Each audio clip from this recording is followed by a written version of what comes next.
Right, hello. So this is a video that of a run that I did a couple of days ago, which is a decent run, and it is any percent no FGS for Eastward. And basically, FGS is a newly discovered glitch. They've added recently this fast forward function, and there's a way that you can, if you fast forward during a cutscene, you pause and exit the game, and then as you're fading to black, you press the fast forward button again. It will speed up the entire game to the fast forwarded speed, and it looks ridiculous basically. And it is faster, but it's very difficult to control, so it's very easy to die in that category, and overall I just think it's less fun. So this is the no FGS category. So we still use fast forward to skip these cutscenes, which really saves a lot of time over the length of the run. But we don't use it to speed up the entire game, the entire gameplay, because it just makes it unmanageable, I think, and it also just looks like a kind of poorly run emulator copy of the game, which I don't necessarily like. So anyway, this is any percent, and I assume most of you watching will be familiar with what any percent is, but for those that aren't, you just complete the game with any percentage completion, right? So there are no specific objectives you have to do other than finishing the game. And so that's what I'm doing.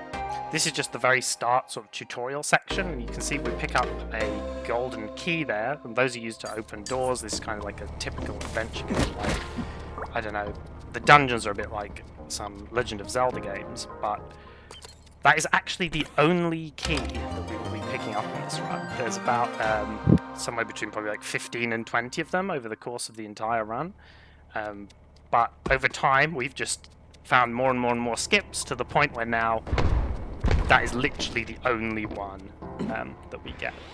And you'll see we just picked up the bombs. Bombs are really the most important item in this game, more or less. Like, all of the skips use bombs to go out of bounds. The different types of bombs, so later on there are some other types of bombs that have slightly different properties that allow you to clip out of bounds in different ways. And you'll see a clip, not now, but probably in about 10 minutes, like in the next dungeon. You can see I've actually kind of had a very poor start here. So there is I'm not really sure if it's a glitch or an intended feature. It's kind of hard to tell. But if you charge up your auto attack, you drop a bomb and then you release the auto attack, the bomb actually detonates quicker than if you were to just drop it on the ground. And I'm not really sure if that's an intended feature or not.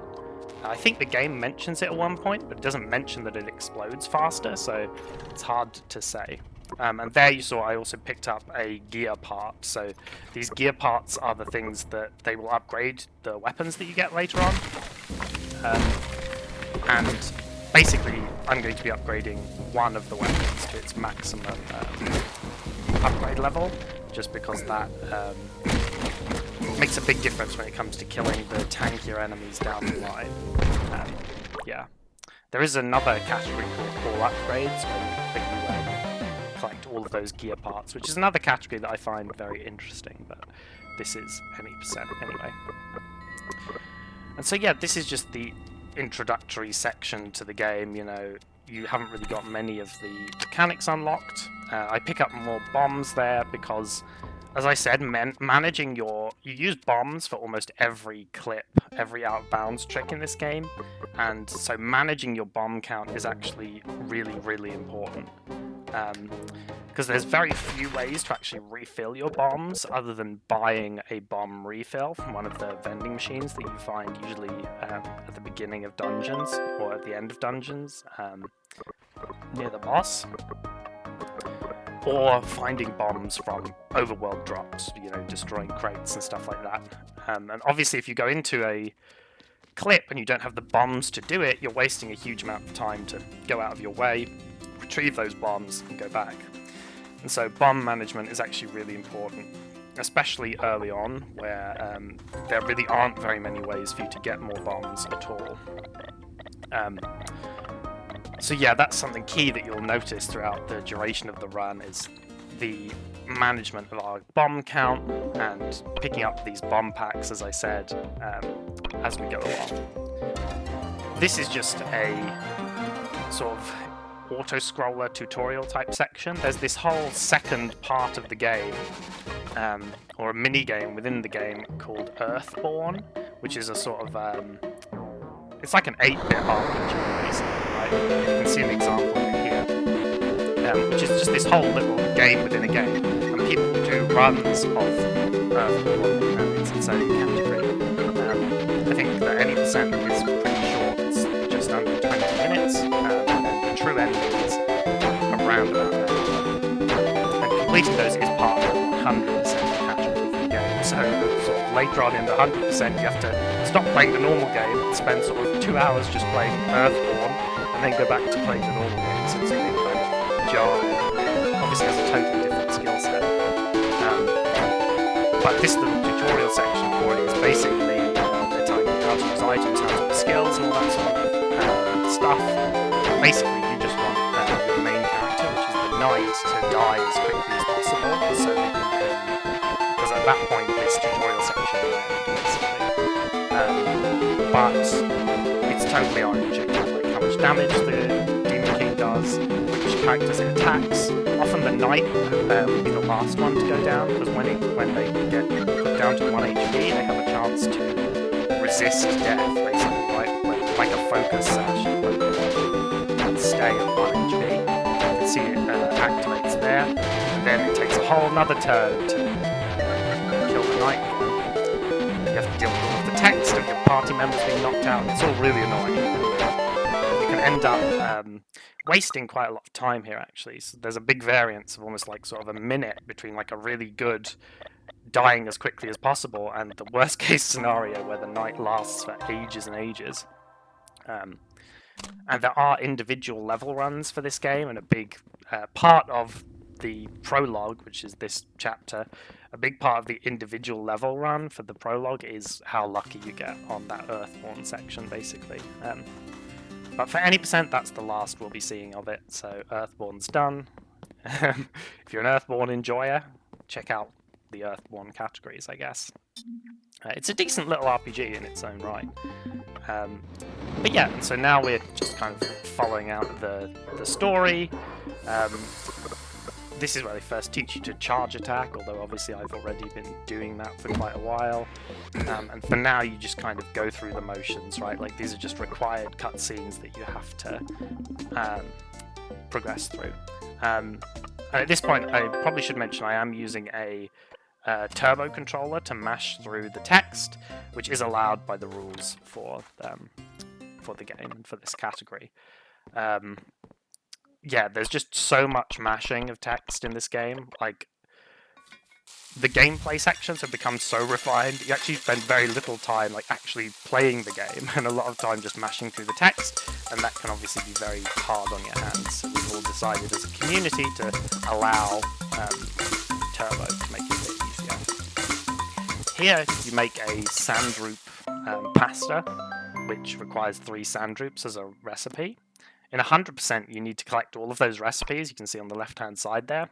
Interestingly, making a sandroop pasta here does not actually count as unlocking the recipe for the sake of getting the achievement for unlocking all of the recipes. So you have to actually do it again later on, which is an easy place to trip up in 100%. Like, you've got the recipe card filled out, but you haven't got the achievement, and then you have to make the pasta again, which is really not made particularly obvious.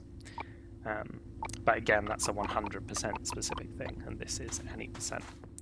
The start of the game here is fairly slow, I would say. There's a lot of back and forth.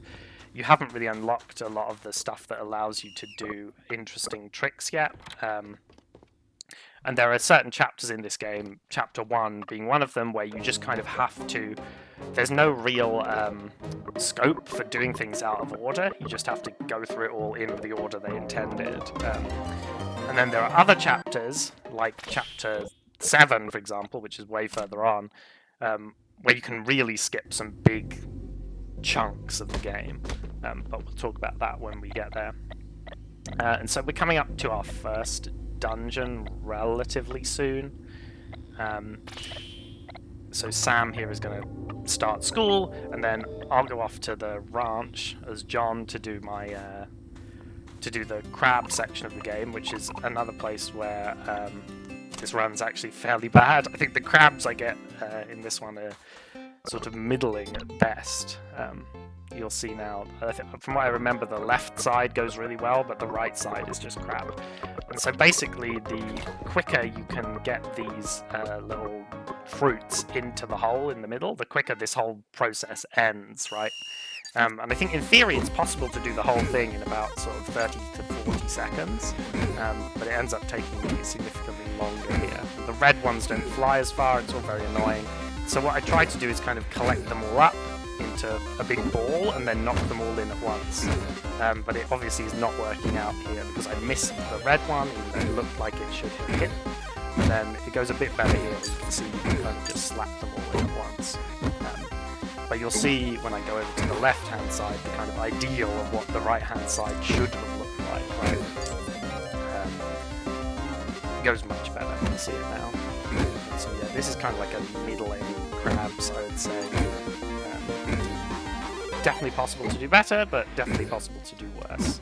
And that shot there is less than ideal, but now you'll see I lined them all up and I can just slap them all in pretty much, other than that one where I kind of pushed out. So that ended up taking me about 60 seconds, so that's probably like a 15-20 second time loss there to an absolutely optimal crabs, although not many runs do have that totally optimal crab section.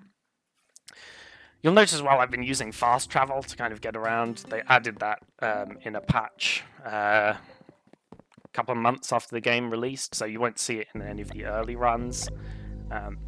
But yeah, it really helps. You can go back to locations that you've been to before, and that again speeded up this category by quite a lot, because before that there was a lot of just walking around and doing, you know, very little other than just walking back and forth between the same place over and over to do turn-in quests and stuff like that, especially in like chapter 3 and chapter 7.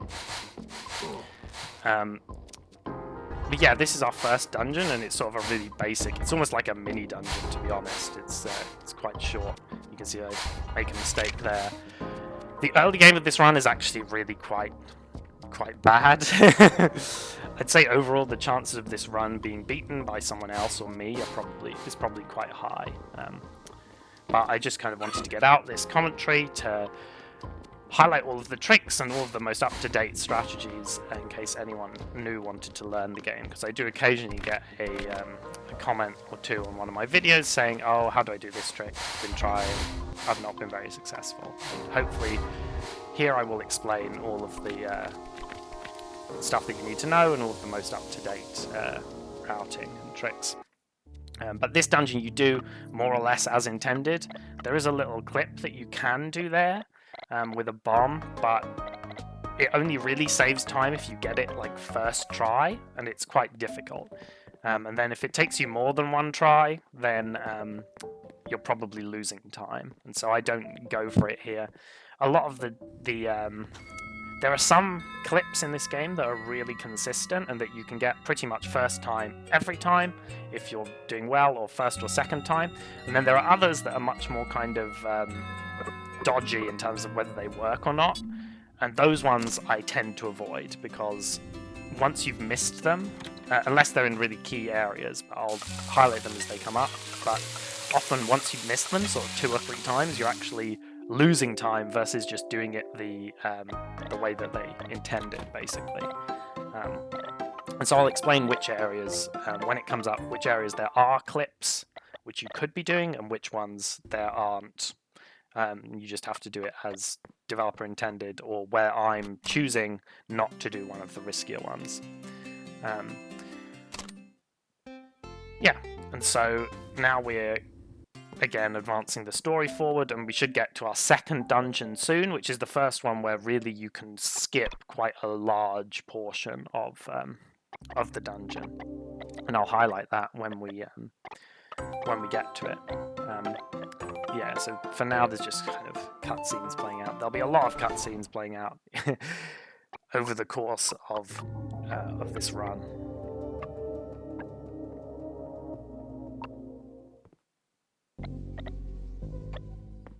And so now, in the story there, Sam kind of like ran off and has gone to this dungeon that's on like sort of the far left-hand side of the town. And now I'm going to go and try and find her. And you will see coming up one of the bigger clips of the game. It's worth saying as well, in a lot of these early dungeons, you'll see me playing like quite carefully. I say as I run straight into that that slug. But generally speaking, the thing about this game is the amount of damage that the enemies do doesn't really scale very much from the beginning of the game to the end. So you just have more hearts at the end, right? So by the time you get to the end, I'll have sort of like 15. But at the beginning here, when you only have 3 or 4, and these slugs are hitting you for 1 whole heart, that's like a quarter of your health, right? So you have to kind of play quite carefully. Whereas later on, you can kind of just ignore everything and just walk through it. Because it still only does 1 health, and now you have like 14. And the worst offender is this specific enemy right here, those little ants that do like a biting animation. Because if they bite you, it does 1 damage. And if you they do kind of 3 in the row. And if you get hit by the middle one, it's fine, because you'll be immune. You'll be damage immune for the 3rd one. But if you get hit by the first one, you're damage immune for the 2nd. And then you can get hit by the 3rd one again. And then you've lost 2 hearts, which is like half your health, to this one enemy. And they actually do it very quickly. And there are lots of sections where there's more than one of them. And it's quite easy to kind of get overwhelmed by those enemies. And this here is the first big clip that I've been hyping up, I suppose. And it uses a trick called charge storage, which was discovered, I believe, by Roboto64 in the community. And what you basically do is when you swing your pan, you can, and then you open the menu like a frame afterwards, you can store that charging animation, so the strike is charging up while you are standing still, basically, and then you're able to place these 2 bombs down and it will clip you through the door, which you'll see in a second. This is one of the most difficult, actually probably is the most difficult charge storage skip in the game. And there are some reliable setups, like where you see me, if you stand on the door and then you turn around and you swing your pan 7 times, it should get you roughly to where you need to be. And that was made by Hina Mega in the community. But I usually use kind of visual cues. Like here, I line myself up so that the very bottom of my shoes, you can see, are just touching that little grey area, right? And then I do the charge storage clip, which takes me straight through the door. And basically what's going on there, mechanically in the game, is you hit these bombs so they move their position, and the bomb hitbox pushes you through the door, right?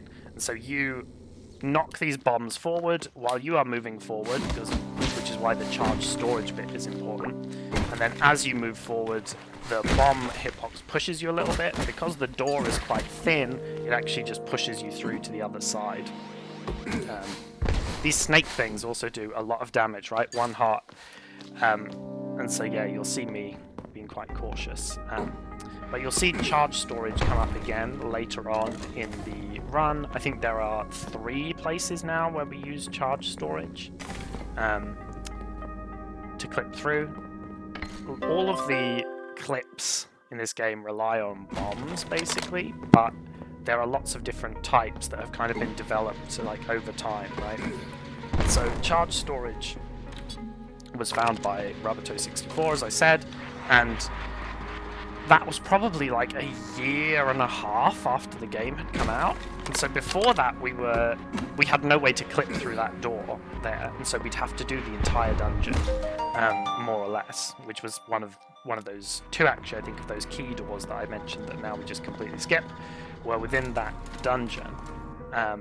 And doing that 1 charge storage clip probably saves a solid like 15 minutes.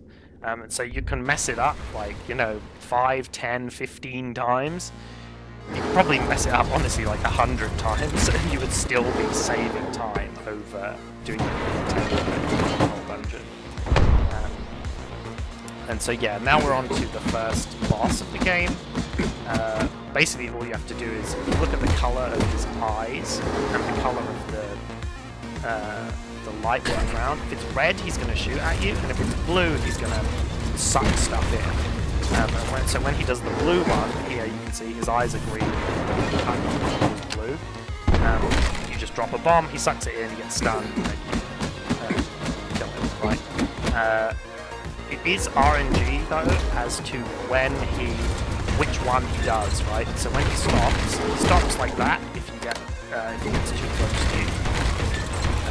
When he just kind of stops and clears everything. And then sometimes after that he will do either his shot or the sucking thing. And sometimes he won't. I'm not really sure what determines that. But it seems the best chance is just to wait and see what he does. So there he picks the fire option, but he could just as easily have picked the suction option, right? So there he fires again, and he suctions right after. So I think, although there is RNG as to which one he picks, there is some sort of like protection, right, where eventually he has to use the suction, right? And after, if he gets to a certain point in this whole long corridor, because it's finite ultimately, right? So if it gets to a certain point and he still hasn't used his suction thing yet, then it has to use it. So you can see that happens here. He gets sucked in. You can make this fight go slightly faster, like when he's doing this animation where he drops, you can drop a bomb on one side and then move yourself over to the other side and time it so that you charge your attack and the bomb goes off and you hit them both at the same time, and that can speed up this fight considerably, and that's a strat that is very useful for individual levels, but I didn't use it here because, again, managing your bomb count is really important in this speedrun, and so especially early on there's a real premium. You want to make sure you're putting your bombs to good use. So then there's this bit, which is kind of annoying when you first start. You walk really slowly here as Sam, and then there's this kind of maze in the dark, right? Like you can fire your ability at those blue mushrooms and they light up and kind of show you the way, but it's much easier to just memorize where you're going, right? And walk through nice and slow. But yeah, there is as well in this maze for 100% and all upgrades, there's a health, you can see it there on the left hidden, and then you have to take a totally different route, which again is really slow, because you can see she's just, strolling along. It doesn't happen often in the game, fortunately, but when it does, it's kind of like annoyingly slow. And then she speeds up again here once she gets to this this part, and that's walking at normal speed. And this is the end, I think, of Chapter 1A in the individual level selector. And you can see here, you see Isabel, who's a character that's kind of like really important to the story, breaking into the town here. But as far as I can tell, you can go search the town now as Sam. Or, well, not as Sam, because now there's like a required cutscene, but after this cutscene ends, you can search the town, but you can't find Isabel. So I don't really know what the point of that cutscene is, because you can't find her, and it's never really mentioned again that she's been there. One of the kind of themes of the story as a whole is like time, not necessarily time travel, but I think for some of the characters the events are not happening in the same order that they're happening for you. Like there's a scene later on where it's mentioned that, I'll point it out when it happens again, but it's mentioned that Isabel has crashed the rocket into a train full of monkeys, and this is mentioned in like chapter 3, and then you go to that train in chapter 6 and you find the rocket already there. But she obviously came back on the rocket, right? So where does this all happen time-wise? And I think that's one of the main kind of criticisms of the game as a casual sort of experience, is that the story's a bit kind of convoluted. And I think it's fairly solid up until sort of like the end of chapter 5. And I heard that some of the later chapters, like 7, there was some kind of like something happened at the studio where the developers worked that meant that they lost a lot of their data, and they had to basically, quite close to release, remake chapter 7 onwards from scratch. I don't know how true that is, but it feels like a lot of the plot points weren't quite like fully developed, and it leaves a lot of space for you to interpret what's actually going on in the story on your own. And so there's some stuff that I obviously have theories for, and then there are others where it doesn't really, I don't really know what to make of it, you know? Like, one of them is Solomon. Like, Solomon is this recurring character, and I'll point him out when you see him. But you meet him as a child in, like, chapter 3, as a teenager in chapter 6, and as an adult in chapter 8. But when you defeat him in actually, I think it's chapter 4 where you defeat him, it doesn't really make sense that he would then arrive at chapter 6 before you and have aged then 10 years, right? And so I think one of the theories is that those are all clones, right? But it's never really elaborated on in any real fashion, so it's hard to say for sure. I love thinking about it though, so if anyone watching this has a good like grasp of what they think the story is overall, feel free to leave that in the comments, and I'll definitely read it, and I'll let you know my thoughts on some of the other points of the story as we come across them, if there's nothing else interesting really going on in the run. And see, for the last kind of 5 minutes, it's just been, you know, cutscene and mashing simulator, and now we're back to the next dungeon, which is the final dungeon of Potkrock Isle, which is the first area of the game. And again, here you'll see we found a couple of, they're not like huge skips, but they skip kind of like 5 to 10 minutes each, which is pretty good. And it again means that we don't have to do the vast majority of this dungeon. So we do this very first puzzle here, which is just a fairly simple one. And then from here on is where you first get the ability to switch characters, which is really important for a lot of the clips. So you'll see here, you run up to the wall, you place the bomb down, and then you can switch characters. And what it will do is it will make the bomb model, so when you drop the bomb, you can see my character doesn't move, right? So it almost hasn't registered where the model is of the bomb.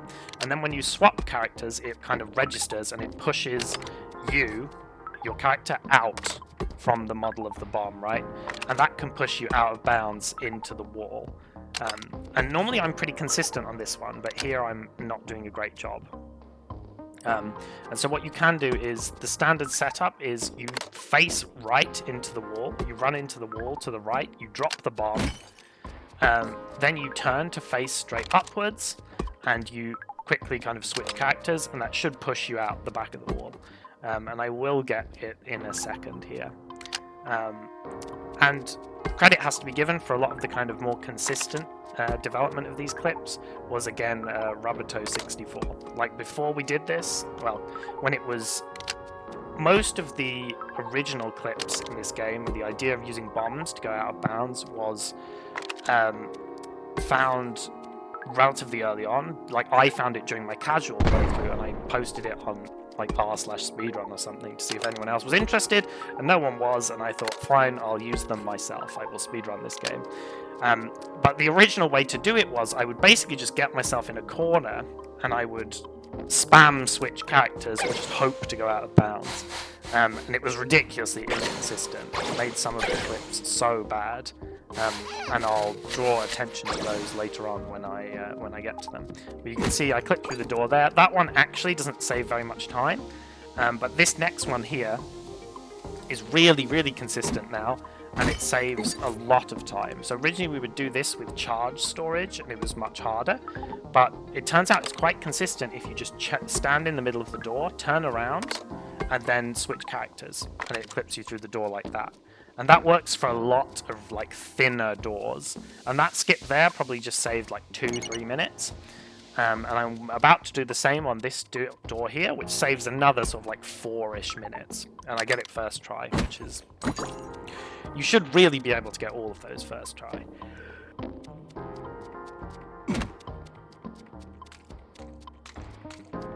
Sorry, I just had to sneeze there, but I'm back.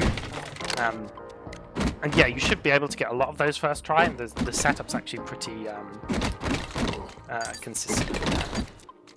And now we're just kind of making our way through in a standard fashion towards the second kind of boss of the game. This room here is one as well where, when you're doing your first runs, it's quite easy to die, and even later on it's quite easy to die. As I said, those bugs do a lot of damage. So I usually just clear them out, because they also stall you when they hit you, and you have to leave a bomb on this and then run through that bottom door there. And the timing is actually quite strict. So if you get hit by like 2 of the bugs, you'll actually miss it, and you'll have to go back and drop that bomb again. You can clip through the door there as well, but it's another case of if you miss it more than like 2 or 3 times, you might as well have just done it the intended way. And so that's what I do. This is where you first learn, well, this is where you first have the characters separated. And that's one of the main kind of puzzle mechanics of this game, kind of like the Mario and Luigi games, right, where you move Mario and Luigi separately. Similar here. This is the first time it happens. You learn how to do it sort of on demand later on in Chapter 2, where you can decide when they should be separated and when they should be together. But this bit, it's kind of forced by the story.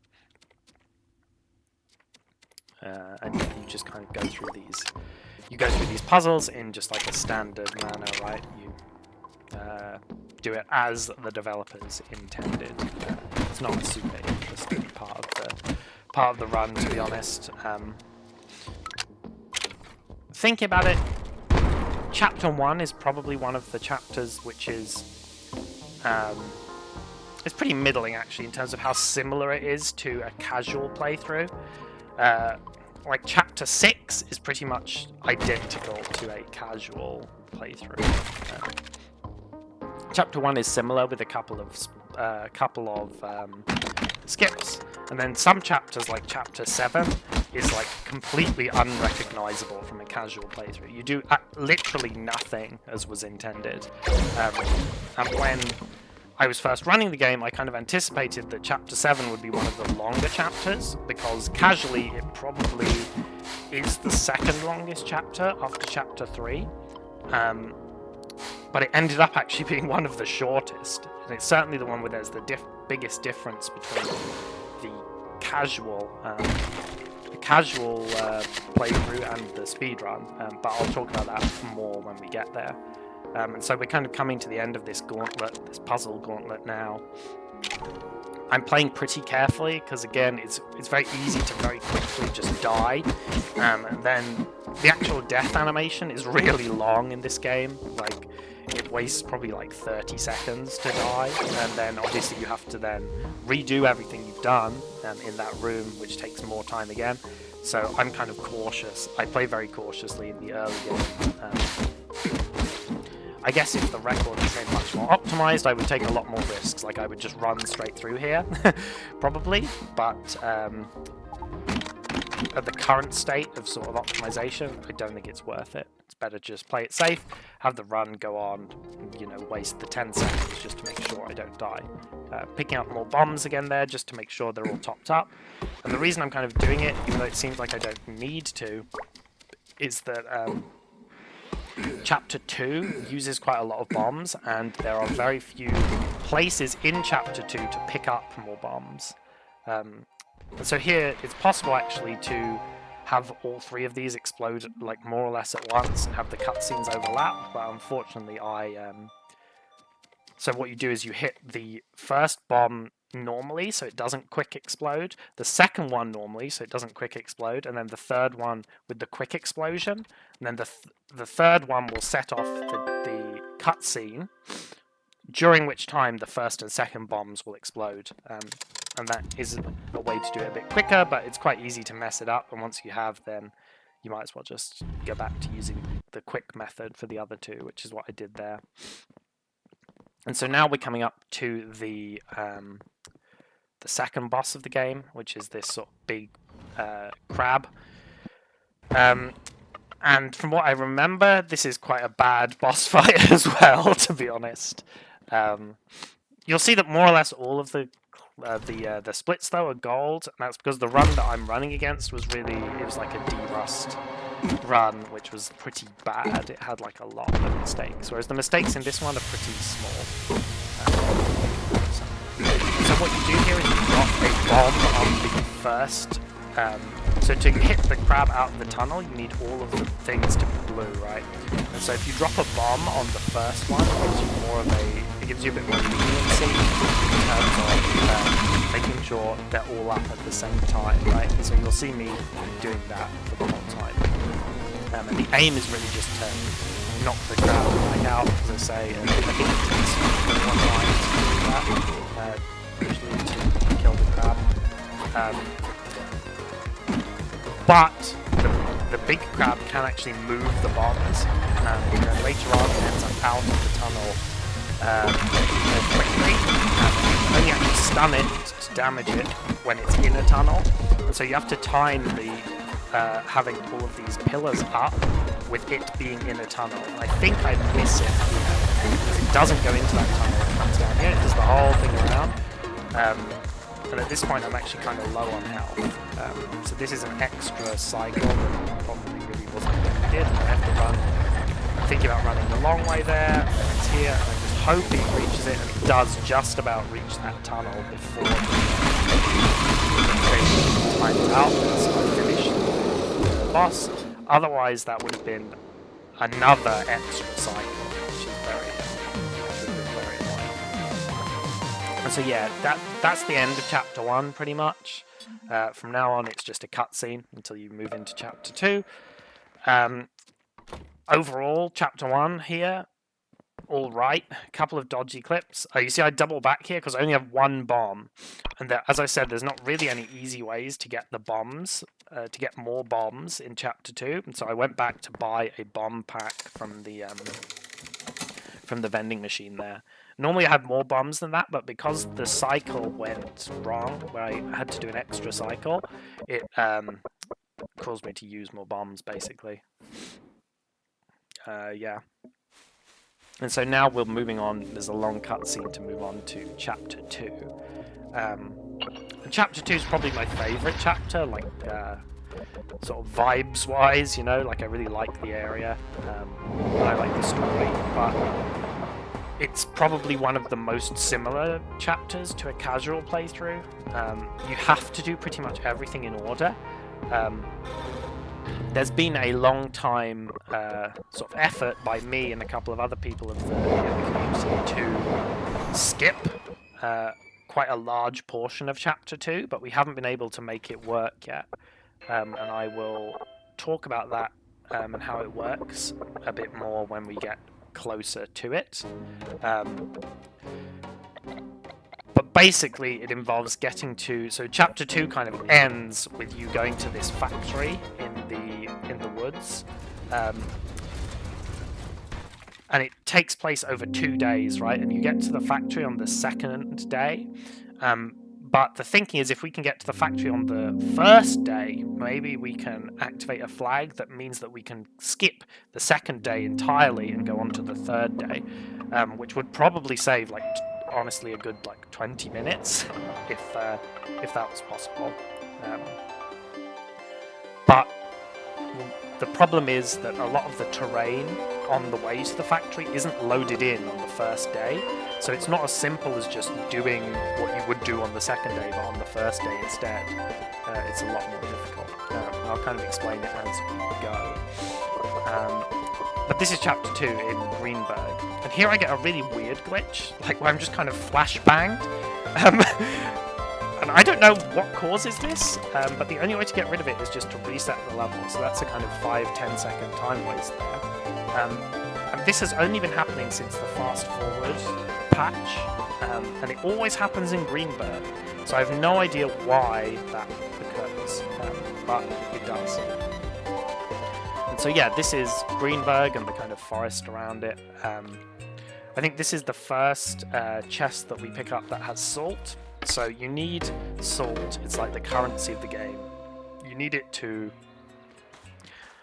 basically upgrade your gun and buy bomb and ammo packs, sorry, and the occasional health pack as well, if you need it. And so it helps to have a little bit of a buffer for salt, because you never know, like if you get the bare minimum and then for some reason you need to buy a bomb pack later on and you don't have enough, it can really kind of mess up the whole run. If it becomes super optimized, I can see the need to kind of never get any extra salt right and just hope that everything lines up, or you play perfectly and everything lines up. But in a run that's this long, I think it's always better to kind of err on the side of caution and get some extra safety salt in case you need to top up on this extra stuff.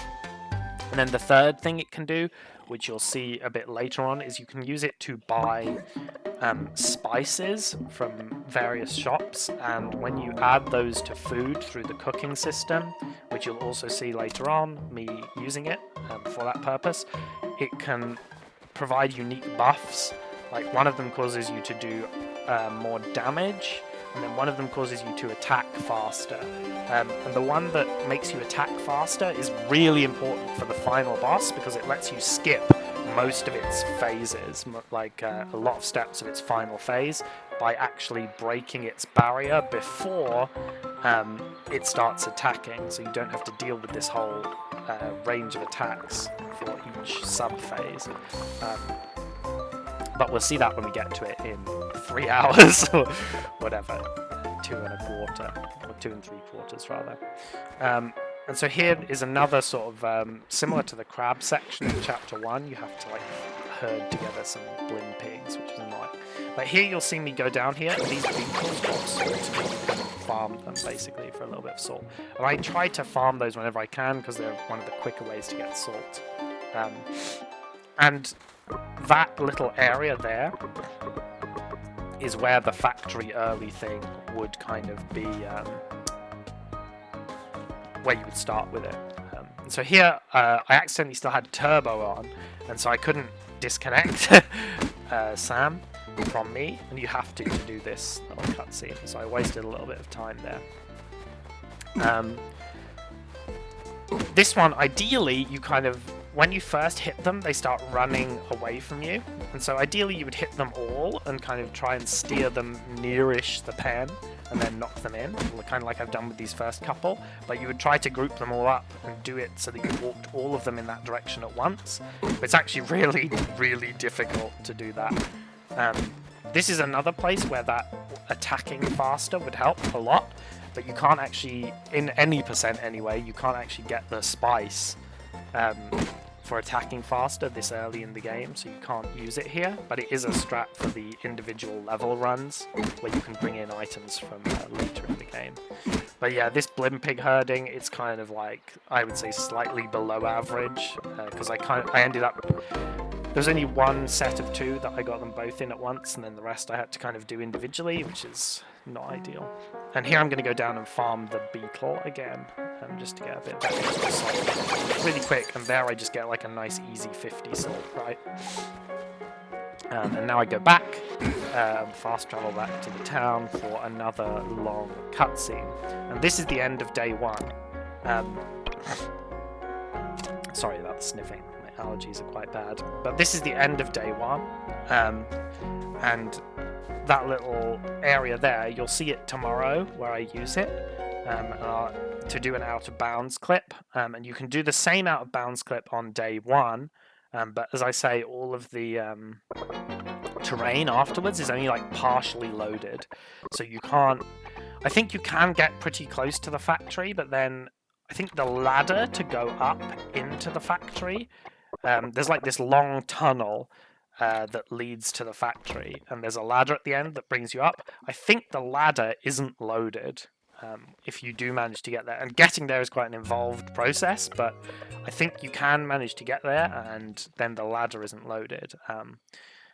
And there are videos of this on, so if you go to speedrun.com and you look at the Eastward section, in the guides section, I think there's a list of all like known tricks and glitches, and it's kind of ordered by where you might use them. And then there's another section for things that we found, but we don't really know if you can use them, and things that are kind of incomplete, right? And you can see a video of all of the factory early progress there. There is another vending machine there where you could buy the bomb power-up you saw in the left there, but you're forced to slow walk in Greenberg, both when you first get there and during this cutscene. So going to that vending machine would have actually ended up being slower, I think, than when I doubled back to get the bomb pack just after the final boss of Chapter 1. But yeah, this is, as I said, this is pretty similar to a casual playthrough where you're just going through all of these cutscenes in order.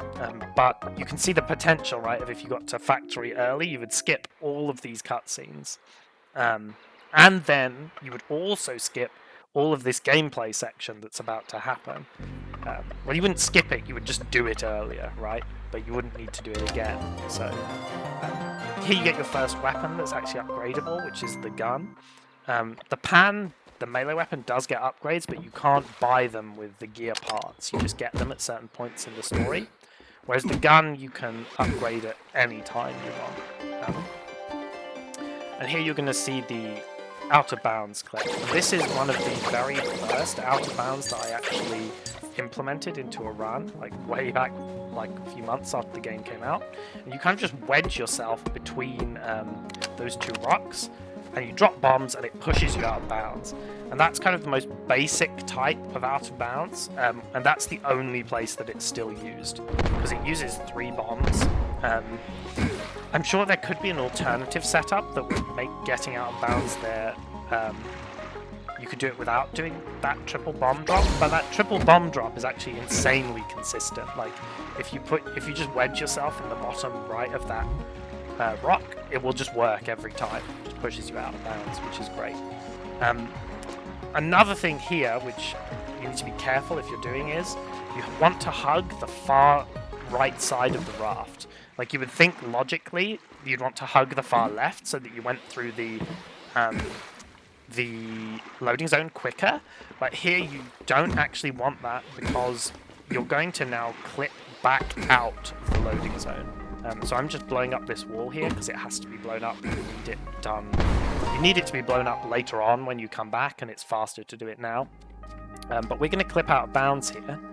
Again, using the character switching method, so you kind of, there you go, I got it first try. So you face right into the wall, and then you drop the bomb, and you face up, and then you switch characters and you clip out of bounds. And it takes you here. You can clip back inbounds there, but I've taken the slightly slower route of going to this loading zone and then back out. Because again, if you skip that clip back inbounds, or if you mess it up more than like once or twice, you're wasting time. So I've just taken the slightly slower but more consistent strategy. But hugging the raft, if you clip back into this map, the raft is in the position that it was in when you left the map, because there's no way to, in casual playthrough, actually go back there. So they've just left the raft wherever it was when you exited that map. And if you exited the map by hugging the left-hand side of the raft will actually be, it will be too far forward out the loading zone, and when you clip back in, you will land on top of the raft instead of on top of the water, and then you can't actually walk off of the raft, so you're stuck, and you can't do the clip. There's no way, as far as I know, to actually reset the position of the raft, so if you mess that up, you either reset or you do the whole section the developer intended way. And the same thing is true for the raft here. Not on this map, but when you leave this map, you're going to want to come back to this map using an out-of-bounds clip.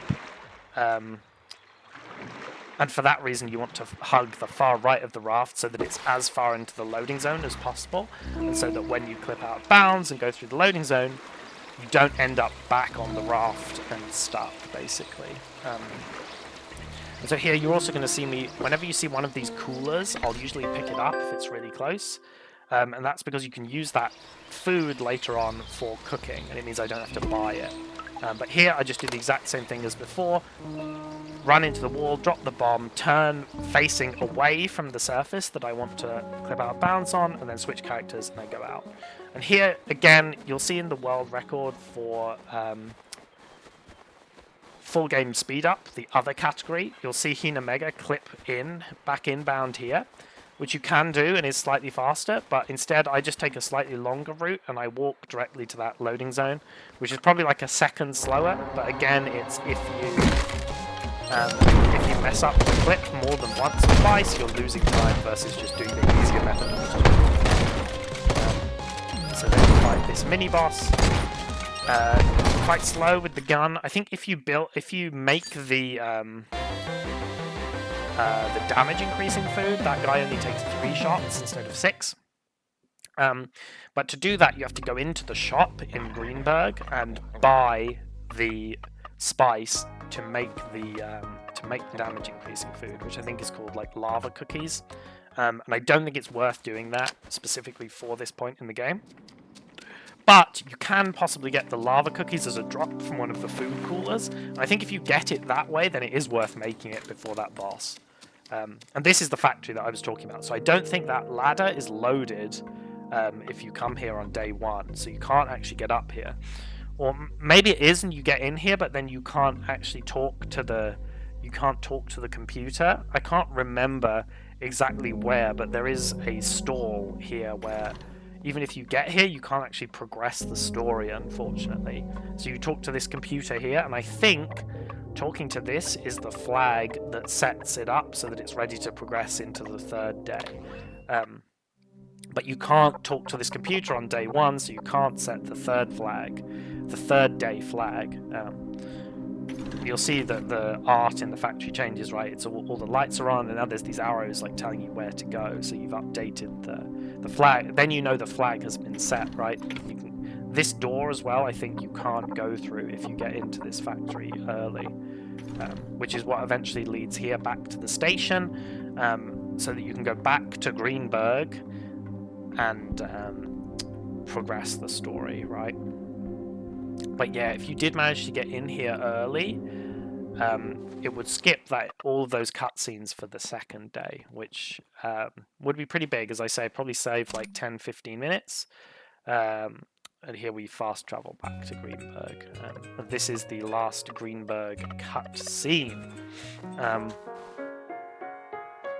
There's a little bit of foreshadowing, I think, when you talk to Alva here. Sorry, not Alva, Uva, that's her name. She says something, they talk about like the Harvest Festival, and she says something about harvesting the grain, and then Sam asks what you're going to do with the grain that you don't harvest, that's left over, and she says burn it, and let the crops grow, let it feed the crops for next year. And of course, that's what's about to happen to them. They're about to be replaced by all of the people that are being grown in the factory. And so it's a kind of neat little foreshadowing moment there, right, where they are the leftovers and they're replaced by these new crops from the factory. And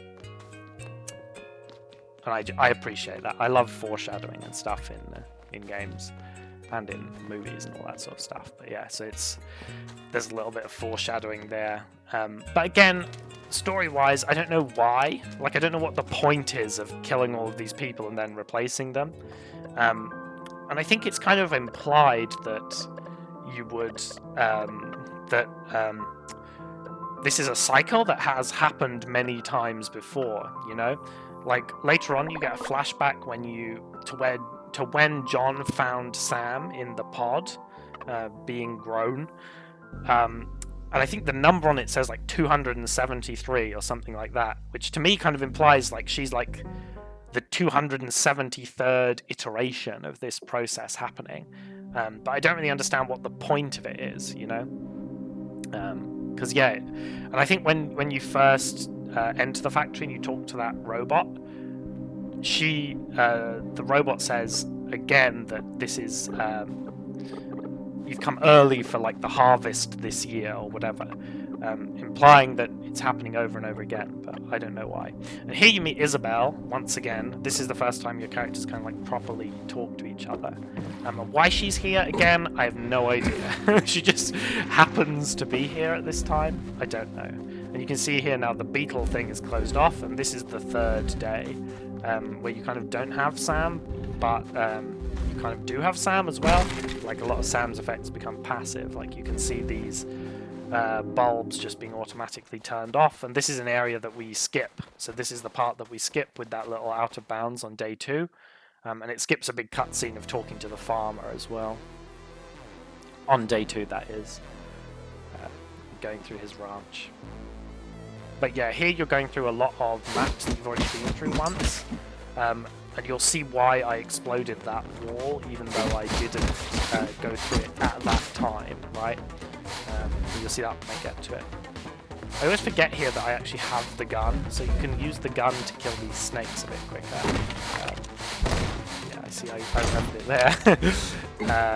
And that'll get rid of them a bit quicker. But here, you're not going to clip back in or anything. You do this section entirely as intended. So now you can see I hug the left-hand side of the raft so that I go through the loading zone a little bit quicker.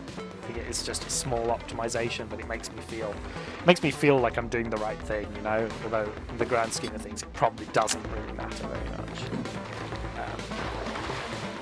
You know, over a 4-hour run, you're much more likely to just make a mistake that costs you that time, but it is what it is. And so here you see I need to be able to go through this wall, and it remembers whether it's blown up from the previous day, and blowing it up quickly from the other side this time is much more awkward than just going there earlier and blowing it up. And now you see a part of the dungeon that in a casual playthrough you would see, but we skipped. Like all of this is part of the dungeon that you would have had to go through if you were doing it the developer intended way. So you just skipped it, basically. And this would have been a mini boss room, and that little red door up there has one of the small keys that we skipped again, because we don't need them. And you find yourself again. This is again part of the dungeon that would have been a puzzle room. So yeah, the way that we skip things, we really have skipped a lot. We've really optimized how much of the game we actually have to play quite a lot, where we really don't do the vast majority of the optional, quote-unquote, optional content in the game, and I kind of feel conflicted about it because the better we get at doing that, the more the game just becomes a mashing through cutscenes simulator.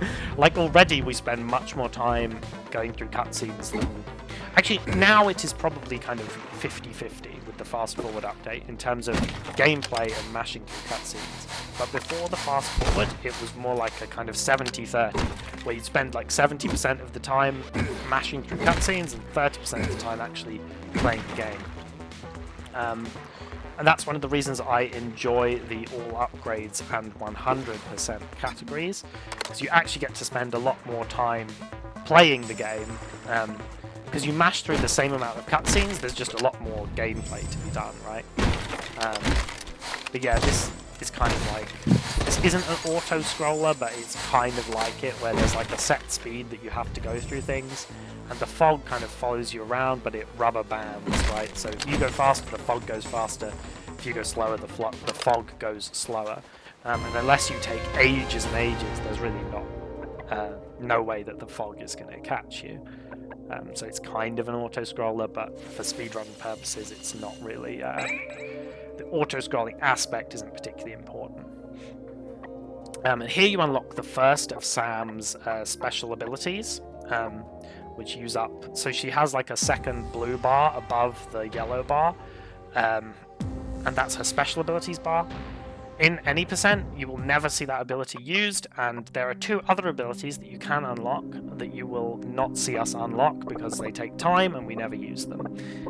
But in 100%, you unlock them and you also still don't use them because they really just aren't very good. There's one that heals you,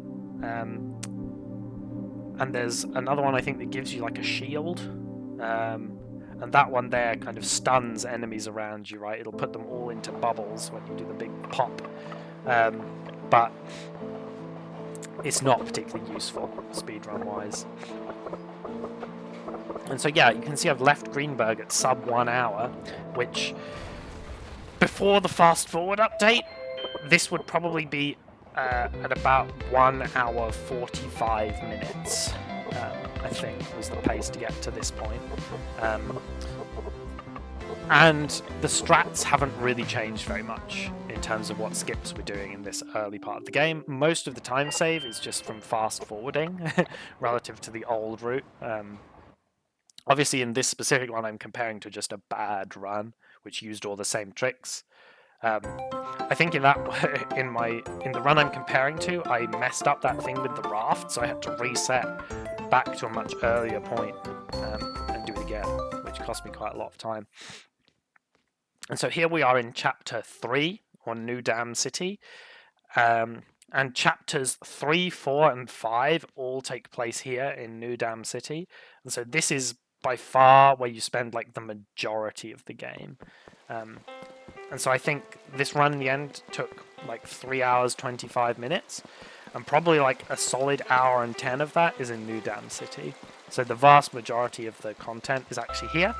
And this is also a really fun part of the game, in my opinion. Well, it kind of depends on what you prefer, I guess. But for me, this is a really fun part of the game in all upgrades and 100%, because there's loads of side quests going on at the same time that you can progress simultaneously. And so routing it is really fun, where you can work out, oh, so I do this part of this quest here, this part of this quest here. But yeah, in any percent, you don't really have that interesting thing, and so it is just a lot of text to mash through. You can see I collected an advanced gear part there, and so to fully upgrade one of your weapons, you need 3 gear parts and 3 advanced gear parts. So the 3 gear parts puts it up to stage 2, and then the 3 advanced puts it up to stage 3, which is like its final full damage form. And so I'm gonna, as I said, I'm gonna fully upgrade one weapon. I'll let you wait and see which weapon that is, and I'll talk about it when I get there. But for now, this is Chapter 3, Part A, and this used to be actually a really long chapter before we kind of optimized it, and now it's one of the shortest, well, the shortest sub-chapters in the individual levels, which is 3A. You just go straight to, I think it's called Low Town. I always forget whether it's Low Town or Old Town. One of the two. You walk there through the wilderness, and in any percent, this is the last. You're only going to see this wilderness one time. In 100% and all upgrades, there's actually a lot of like optional content in this wilderness area, which we don't do in any percent. Like there's a shrine where you can get a new Sam ability. There's 3 optional mini bosses, one of which has its own optional like mini dungeon as well, which is actually really fun, and it's quite well hidden, so a lot of players don't find it at all. But finding strats for all of those parts for all upgrades was actually really fun, but we won't see them in this run, unfortunately. And so now we're going to the outskirts of the city, and you'll see us go relatively quickly through it, and then you'll never see it again. Again, I accidentally had turbo on, and caused a problem there. So turbo can actually cause time loss as well, right, if it's not kind of configured properly. So that's an ongoing issue there. And it's difficult because I used to turn the turbo on like during cutscenes, But now I have to hold down the right bumper the whole time, so I can't turn on turbo for B without also turning on the turbo for the right bumper, which does the fast forward. And having turbo on that is actually slower than just holding it down. So there's the turbo setup has become a bit more tedious after this fast forward update. But yeah, you would have seen to the left there was like a little wall, and that's where one of the hidden mini-bosses is. Like the hidden cow level is there, so it's like actually a cow mini-boss, but you don't see it any second. So now you go up here, and there's a little, it's not a mini-boss, it's like an arena fight of these two crows. I think I do quite well in this one. They take 2 hits to kill. 1 if you have damage food, but I get them to line up pretty well there, which means this fight goes pretty quickly. If you don't kill them, they can sometimes go and roost on those poles, and then they won't come down, so you can actually waste quite a lot of time here. And now you can see this station's being built, and from now on, whenever you go into this wilderness area, you'll go to that station. So you'll never see like the back part of that wilderness that we just went through ever again, unfortunately, because there's a lot of good content there. But don't need to do it again for 100%. And now we're heading into the old town or low town or whatever it's called. Do a little quick explode to get rid of these and head in here. So this is a really complicated sort of like labyrinth of different tunnels that you go through, and ultimately you have to get the flamethrower, and then you finally want to get this slime furnace, right, which is an object that is in this building that you're going to see here. And so this is the end of the dungeon. And so what we used to do is we would go and get the flamethrower, sort of the intended way, and then double back to here and click through that door to take the furnace. But now we don't even have to do that. We can actually get the flamethrower early.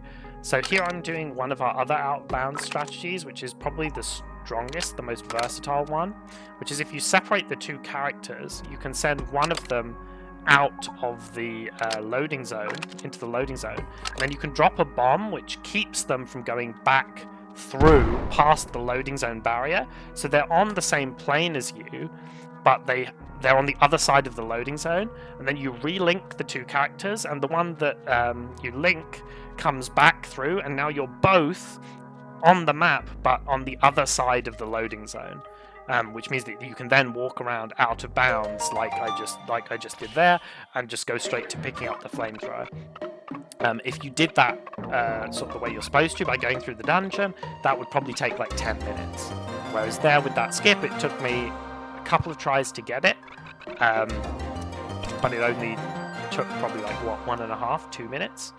And then I have to do the same clip to go back. There is a trick to tell if these clips have worked. So if it works, when you split them up, you send Sam through, right? You drop the bomb as John, and then you need to relink the 2. When you swap back to Sam, if you are able to switch then straight away back to John, it means that the clip hasn't worked. And then you swap back to John, and you pick up the bomb to preserve the bomb charges, right? But if you can't switch straight back to John, that means Sam's on the other side of the loading zone. Then you should link the 2 characters, and you've done this sync correctly. And so now we've got the flamethrower, and we're gonna clip through this door to get the furnace. And I think I get this, yeah, second try, pretty good. And then that door will open again, and we can walk straight out. The other thing is, why do we go through that loading zone and all the way up there to actually get the flamethrower? Like, what's the point? And you can actually, so the flamethrower can burn these plants, which some parts of other maps are blocked by these plants, and you need to get rid of them to progress. You can actually clip out and go around those plants. So it is possible to skip the flamethrower entirely. But the setup for one of the maps, the clip, is incredibly difficult. And I'll point it out when we get there. But I think, in theory, a hyper-optimized run would skip the flamethrower. And if you nailed all of the clips that you need to do because you skipped the flamethrower, you probably would save like a minute maximum. And because they're so difficult, they often would take way more tries than that. And so, on average, I would say it's much safer to just go and get the flamethrower, right? And then it's easy to go through those rooms. You just do it the intended way. You burn down the plants and you walk through, rather than like clipping around them. So yeah, the flamethrower skip is possible, and it's a thing that I routed out myself. And if you do it optimally, I think it is faster, but it's so difficult that the risk is just not worth the reward at this stage, in my opinion. The reward is minimal, right? You save like a minute over the course of like a 3.5 hour run, which isn't huge. There are lots of other places that could be optimized to gain more time before you start trying to implement that flamethrower skip strategy, I think. But I'll point out the maps where that's actually relevant when we get to them, and that's 3C.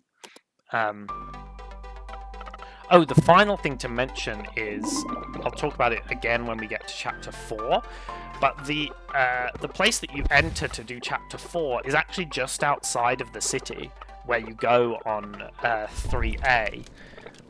But again, you can go there during Chapter 3, but the loading zone to go inside the dam just isn't there. Like, I've gone to the room that leads to the dam, I've clipped out bounds, and I've tried to get into the loading zone, and it just isn't. There just isn't a loading zone there, so you can't... as far as we know currently, you can't do that. But if you could just go straight out of the town at the beginning of 3 and skip straight into Chapter 4, that would probably save, like, 35-40 minutes, so that would be huge if that was discovered. It's something I might explore more later on, but it's not looking likely currently. And so now we're into Chapter 3B, and Chapter 3B, I think, is probably the worst chapter in the game. There are genuinely about 5 minutes of gameplay, and then like 20 minutes of just mashing through text boxes.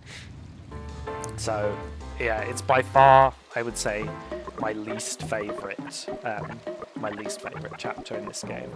Although in all upgrades, my favorite category, in all upgrades, you do actually a lot of side quests during this part in Chapter 3B. And here you can see I bought those lava cookies, and I'm buying all the vegetables in the shop. And the reason I buy the vegetables only is that if you make a recipe for a second time, you can skip the cooking animation. And so I try to, whenever I make the food, I literally just use 3 vegetables every time. And so then you end up with a salad every time, and you can skip the animation every time. Whereas if you make something that, you know, is like 2 vegetable, 1 fruit, then you get like a fruit salad instead, and you can't skip the animation, you have to watch it again.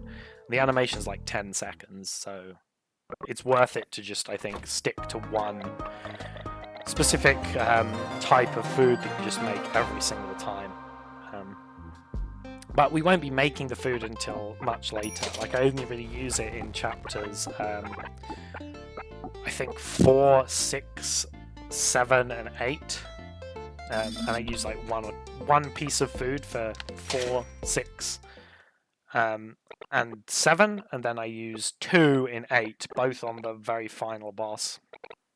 But I'll point it out when I'm doing those. So yeah, this is just a long section in terms of... This is just a long section with a lot of back and forth. You can see Sam does some like gambling here. This is where you meet Lee, which is Alva's brother. He's supposed to be like this kind of mafia character, but in the end he ends up being quite nice. Helps you out, helps run the city and all this sort of stuff, but overall, just not much is happening here, speedrun wise. You can see you slow walk in this corridor. You want to actually open that chest on the right, but you do it on the way back, because on the way back you're not forced to slow walk, you can just walk normally. And so it's a bit faster to go out of your way and get the chest at that point instead.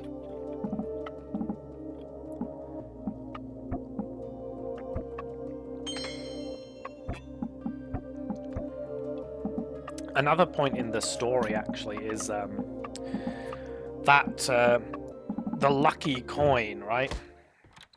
That keeps like reoccurring over and over again as you keep giving away the lucky coin, and then you keep getting given back. The lucky coin keeps getting given back to you. And part of me wonders if that's like the kind of difference maker in the story. Like, this cycle has happened before many, many, many times. And when you see the image of Mother, like the little red Sam silhouette that comes up in some of the cutscenes, she's always talking about that and how confident she is that Sam will eventually come to Charon in the end, which is like the train, and fuse with her, and then the two will become one, and then they'll age. That'll be Mother for a few years, and then they'll make another one, and it will continue on and on. But part of me wonders if this lucky coin is like the thing that breaks the cycle, because it makes a difference in a lot of areas of the game where you use this lucky coin and it makes events happen that otherwise would seem very unlikely, right?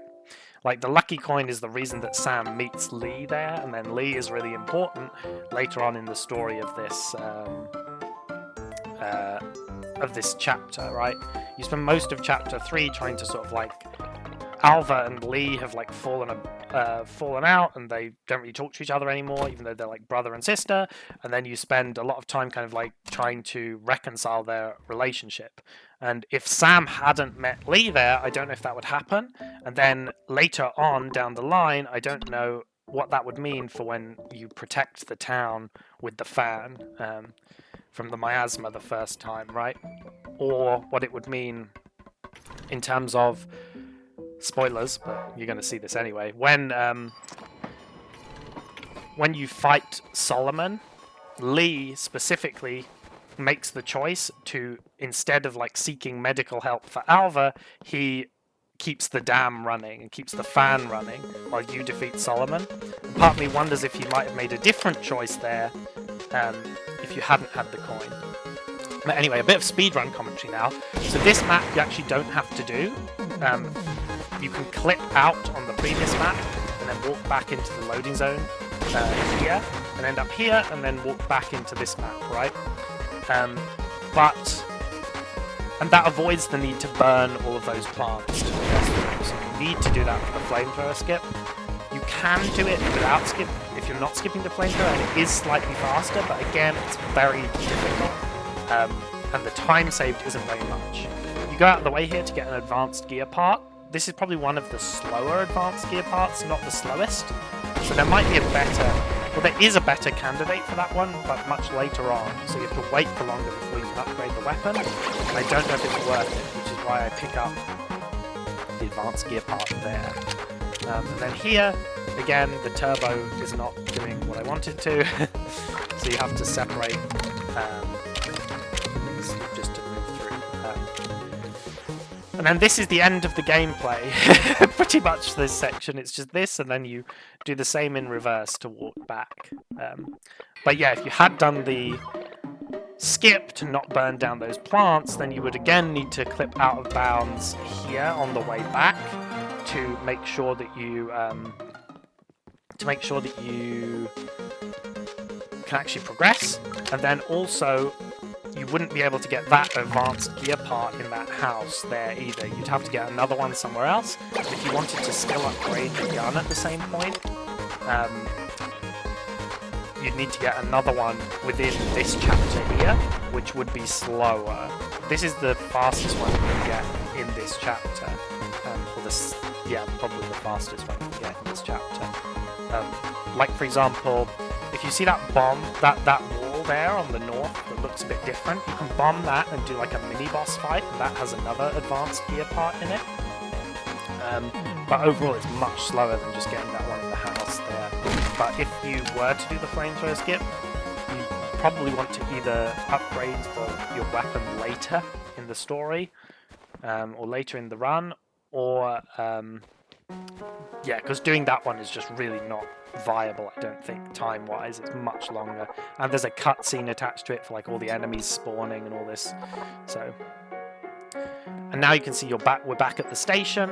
And that is the end of the gameplay for this chapter. So now it's back to another like 10 minutes of spamming through text once again. But yeah, this is one of the most open areas in the game, right? So it's got really interesting routing potential for things like 100% and all upgrades as well.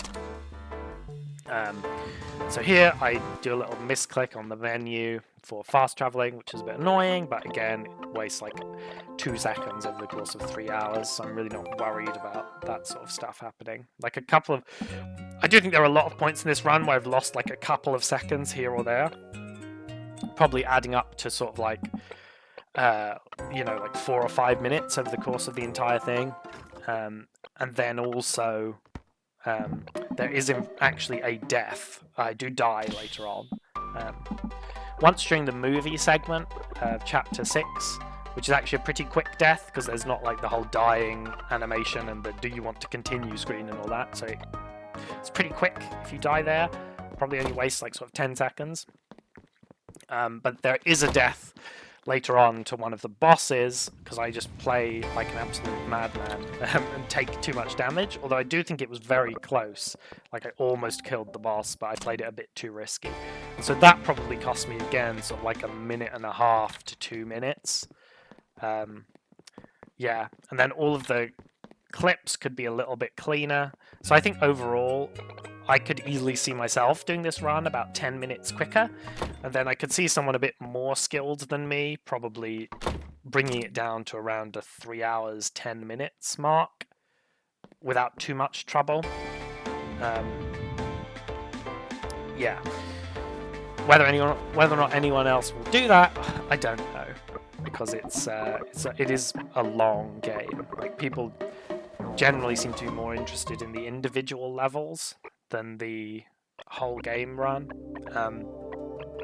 because the whole game run is so long that you really need to set aside quite a bit of time to do it. Although 3 hours, if you're going to like 3.25 hours, that's sort of on the long end of normal for a speed run. The old run used to be like 7.5 hours, which was just too long. Like you literally had to set aside an entire day to do that. And the 100% run, which was before the fast forward update, is I think like 12 hours, which I did, slightly over 12 hours, that's a whole day, right? It's like, so you have to really set aside time to do that, which most people can't do, and I can't do on a regular basis, which is why I've only done the one run of it. And I haven't repeated it since Fast Forward has come out, although I hope I will at some point in the future I will probably do all upgrades sooner, because I reckon that is probably going to be down to sort of like a 5-hour run, which is much more manageable with this fast forward stuff. And then 100% probably going to go down, would probably, I imagine, go down to sort of like 9.5-ish hours. Yeah. Which I hope to do at least another 1, maybe 2 at some point, just to kind of optimize it, because the one that exists has quite a lot of mistakes, including that thing I mentioned at the beginning about the Sandroop pasta thing. Like, I didn't know that until I did the 100% run, and I was there, made the final recipe, and was like, why haven't I got the achievement? And then I was looking through everything, like, yeah, I've definitely done it, which one of these might I not have done properly? And then I thought, maybe the pasta thing doesn't count? And it took me about 10 minutes, 15 minutes to work that out. And so that's an easy, like 15-minute time save on the 100% there. Plus the salt farming route for the 100%, I can optimize a lot better now. Now that I know kind of exactly how much I need on average, and the fast forward thing would make the Earthborn segments a lot faster as well. So the whole run would just be generally faster. Again, both of these would be no FGS. With the full game speed up stuff, the sky's the limit, really. I think the current world record basically only uses it during these like dialogue sections, because it speeds up the speed that you would walk here, for example, right? Like it makes walking places just faster. and that saves about half an hour over the course of the whole run. But there's no rule against using it in combat to make like the actual dungeon parts faster. It's just that it's so fast that it's like almost uncontrollable. So I wonder if there would be like specific setups to do specific rooms with FGS, and that might be the way forward for sort of using that glitch to do like full game runs and keeping it on as long as you could. Like I think boss fights are probably impossible with it on. You'd have to turn it off. And the thing is, you can only turn it off by either... Actually, I don't even think saving and quitting gets rid of it. I think the only way to get rid of it is if you are in a cutscene and you press fast forward again, and that cancels it out. But there aren't easy cutscenes in the middle of dungeons. So if you enter a dungeon with it on, you have to kind of do the dungeon with it on the whole way through. And I almost think of it like blind speedruns, you know, where we might need setups that specifically are consistent and work like just for those specific rooms, where you just do it the same every time and it makes the room be finished. And that might still be faster than doing it without FGS, because the speed up function, if you look at it, like I don't know exactly how fast it is, but it looks like sort of like 8 times or something like that, right? So it's considerably faster, but again considerably more difficult. So tough to say, and I don't really have that much interest in it personally. Like I just think it feels a bit weird and gimmicky, so I don't really like it. I prefer the kind of more traditional runs where you just use the fast forward for its intended purpose of going through the text. But yeah, that's my take on it anyway. And yeah, I hope that eventually I will do an all upgrades no FGS and a 100% no FGS. The only one where I would think about using the FGS might be for 100%, because there's a very long segment in 100% where you have to keep you have to get all the pix balls, so you have to keep rolling on the gachapon machine over and over and over again. And that takes actually quite a long time. Like there's like a solid 1 hour long segment in the 100% run of just me continuously pressing A to roll the gachapon machine until I get all of the pix balls, which would be made probably into like a 10-minute segment if I used FGS to do it. I don't know if the fast forward segment actually speeds up that animation. It might. Like the normal fast forward animation without being on FGS. Yeah. I'm not sure. It's something I'd have to experiment with. But for now, any percent. We're getting towards the end of this really boring 3B section now, so that's a little monologue from me there. But honestly, in terms of speedrun optimization, literally nothing has happened in the past like 10 minutes. We've just been mashing through text. The story is just that you're supposed to make like a dish that satisfies Lee's extremely selective palate. You get 3 chances to do it, and you continuously fuck them up, basically. Like you can see they burned the crab there, and previously there you went to get the berry to make some jam, but then you gave it away to William and Daniel. So now all of the circus people give you some nice fruit for helping them, which you plan to use in your final meal, but then you need like a main thing. And so William and Daniel come again to propose to you to go and get this thing called a golden snapper. And that's the final dungeon of chapter 3, which is the 3rd subsection, so it's 3C. You see these to be continued screens? Those are what marks the end of one individual level and the start of the next in the chapter select. So we just went over from 3B to 3C. And so now we take the subway. I'm always very careful on the subway menu because the first option is actually the hot springs, and you really don't want to go to the hot springs. There's only one time in the game where you have to go there, but summoning the train to go there wastes a massive amount of time, because then you have to actually take the train there. So yeah, it's worth being careful on those menus. But now we're into the final part of Chapter 3, which is the Quake Valley section. And you'll see here, you go back as if you were going to that shrine where you got the berry, but instead you just keep going right, and there's a bombable wall.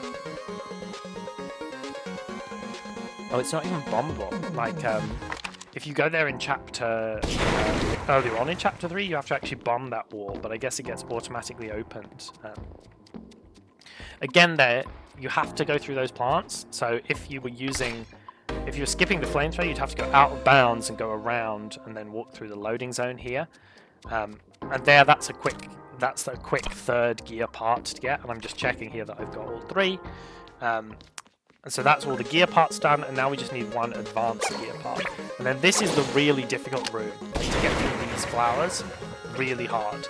You have to do a clip out of bounds and then walk around to the loading zone.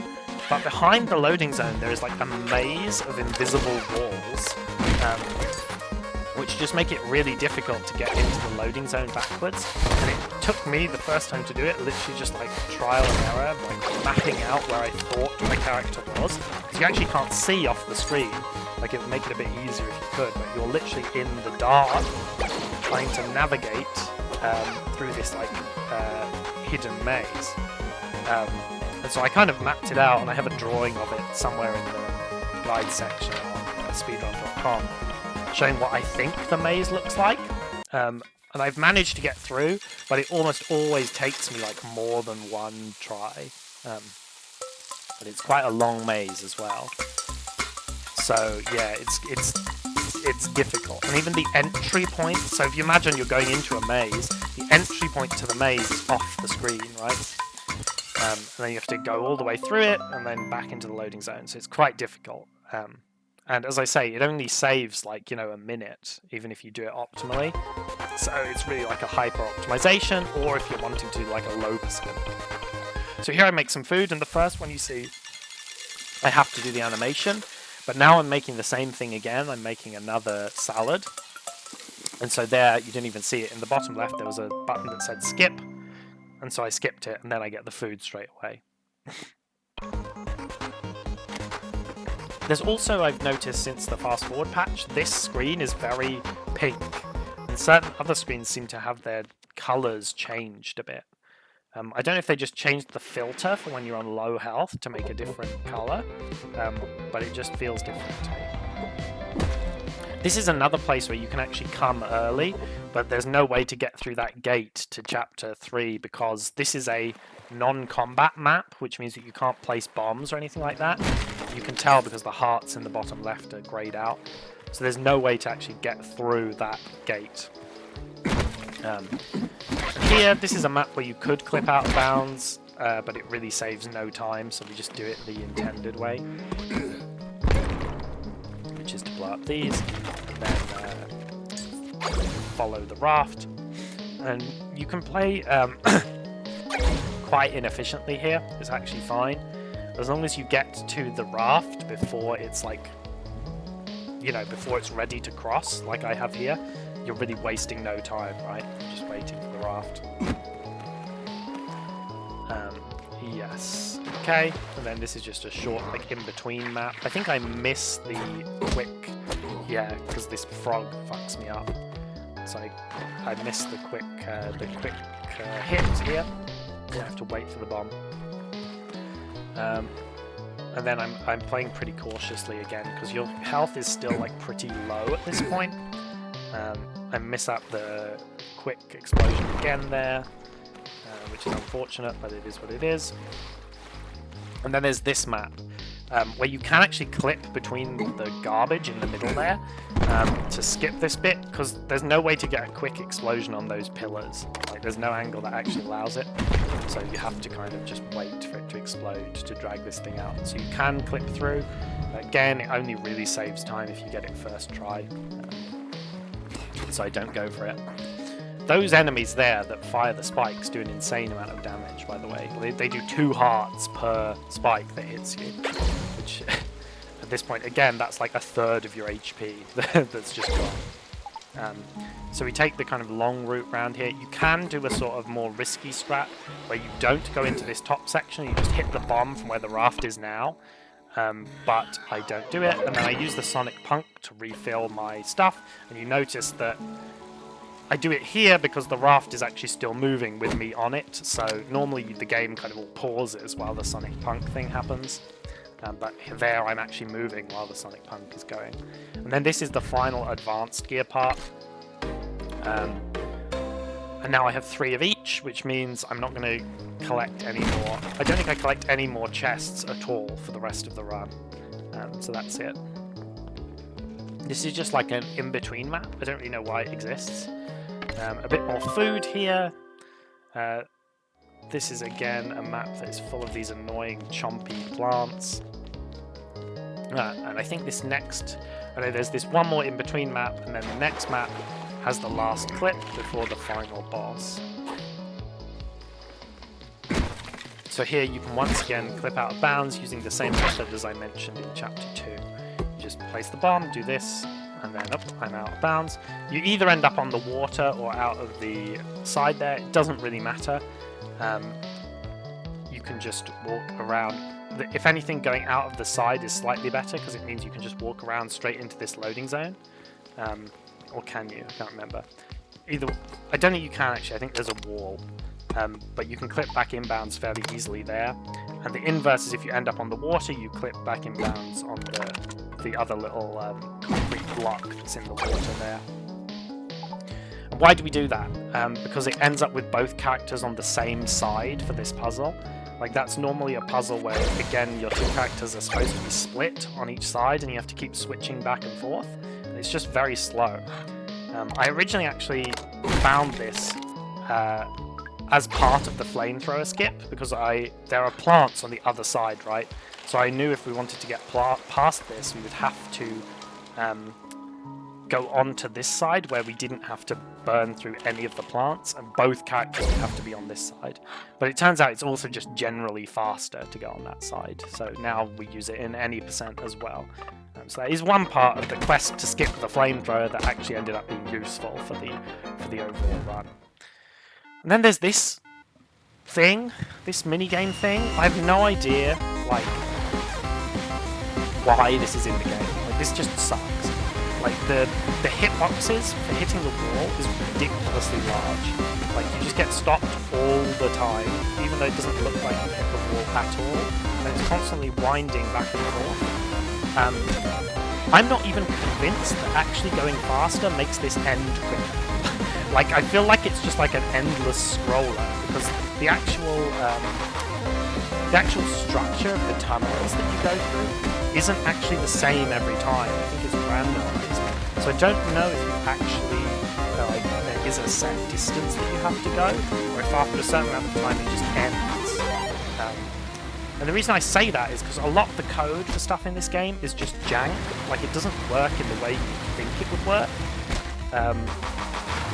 So I wouldn't be surprised if this is just the kind of thing where you're in it for like a certain amount of time and then it just ends. Like, how fast you're actually going doesn't really matter. I haven't fully investigated that though, so I probably should at some point. Because if that is actually the case, I will not do this part, I will just sit still, because it's really not very enjoyable. But if you do have to go, I find the best strategy is to save the boost thing when you're on the straight sections, because in the kind of snaky sections, you're just going to keep hitting the walls over and over and over again. Like, the control on the raft is really bad. But anyway, it's over now, and now we are onto the boss, which is the fish, the quake fish, or whatever you want to call it. I might buy a health pack here, I can't remember. Yeah, I think I do. Because you can actually take a decent chunk of damage here. And yeah, this is a kind of annoying boss. You have to bomb and destroy those little forklifts. And after you do that, the boss will come out of the ground. And I think the flamethrower is the best here. because you can stand really close to it, because it doesn't move at all, so you can just stand like right next to it and make sure the things the flamethrower hit it. And I haven't actually timed it, but like anecdotally, it seems like the flamethrower is much faster than the counter, or it feels like the flamethrower is much faster than the counter. So you can bomb all of these. You can do the quick hit and explosion, but sometimes like there, you can see that it circles around the thing and it knocks the bomb away, which is really annoying. You can, if you're feeling really adventurous, you can stand underneath where the things are going to drop and then plant the bomb. And then the bomb will explode instantly when the thing lands on it, when the forklift lands on it. And that will be the quickest way to do this phase. But it involves tanking a lot of damage. I think now I eat the food, yeah, so that I have the damage bonus for the rest of the fight. So there's still like 2 more phases with a lot more of these forklifts you have to put up. You can see there, I just did the thing. Yeah, once they're all exploded, then it'll come back up. And that's when I can damage it. See, there I actually fucked up and I took the damage, but didn't destroy the... I think, yeah, there's one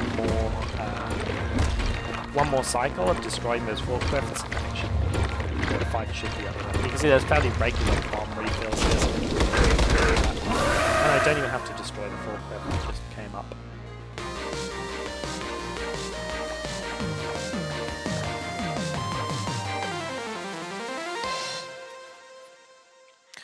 And now you get the item, which is that golden snapper that you needed for the food that you're going to make for Lee. And that's the end of chapter 3. So the end of, well, 3C and 3, once you go back to the station and back to Alva in the house. Well, that's the other thing that's worth mentioning with the food power-ups is you do that like roulette thing at the start of the cooking, and depending on whether you get 1, 2, or 3 in a line that are similar, the buff that you get, you'll get more healing for the food, and the buff that you get will last longer. So the timing I used there for the boss was the timing for if I had a no-star piece of food and the buff would only last 1 minute. Which, because you'll see, when I left the boss, I still had about 30 seconds of time left on the power-up, which was kind of wasted, so I could have used it a little bit earlier there, but I failed to account for the fact that it was a 2-star piece of food instead of 1 star.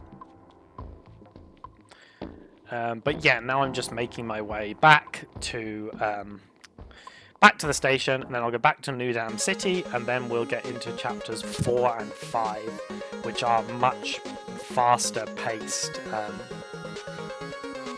than chapter 3 as a whole. Like, most of the tech smashing is done at this point, and now there's quite a big well, there's a little bit more mashing, and then there's quite a big like gameplay heavy section coming up.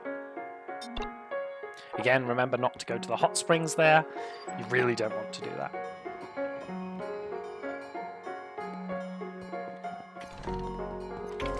Yeah, I've just kind of got memorized like where the doors are on that train. So in this station, you want to line up with the pillars, like that. It's just to either side of the pillars, and to on the one out in the field, it's the door is pretty much directly down from the computer where you tell the train to come. And this is where you upgrade your gun. You see me hesitating for a minute there. Runs traditionally have upgraded the pistol. Well, to start with, when I very first routed the game, I used the flamethrower because I thought it was the best gun overall to deal with large groups of enemies, and I still think that's true. And then over time, we cut out a lot of the enemy killing in most of the other chapters, and the only time when you would really kill enemies was in chapter 7 and 8. And the pistol does more damage, right?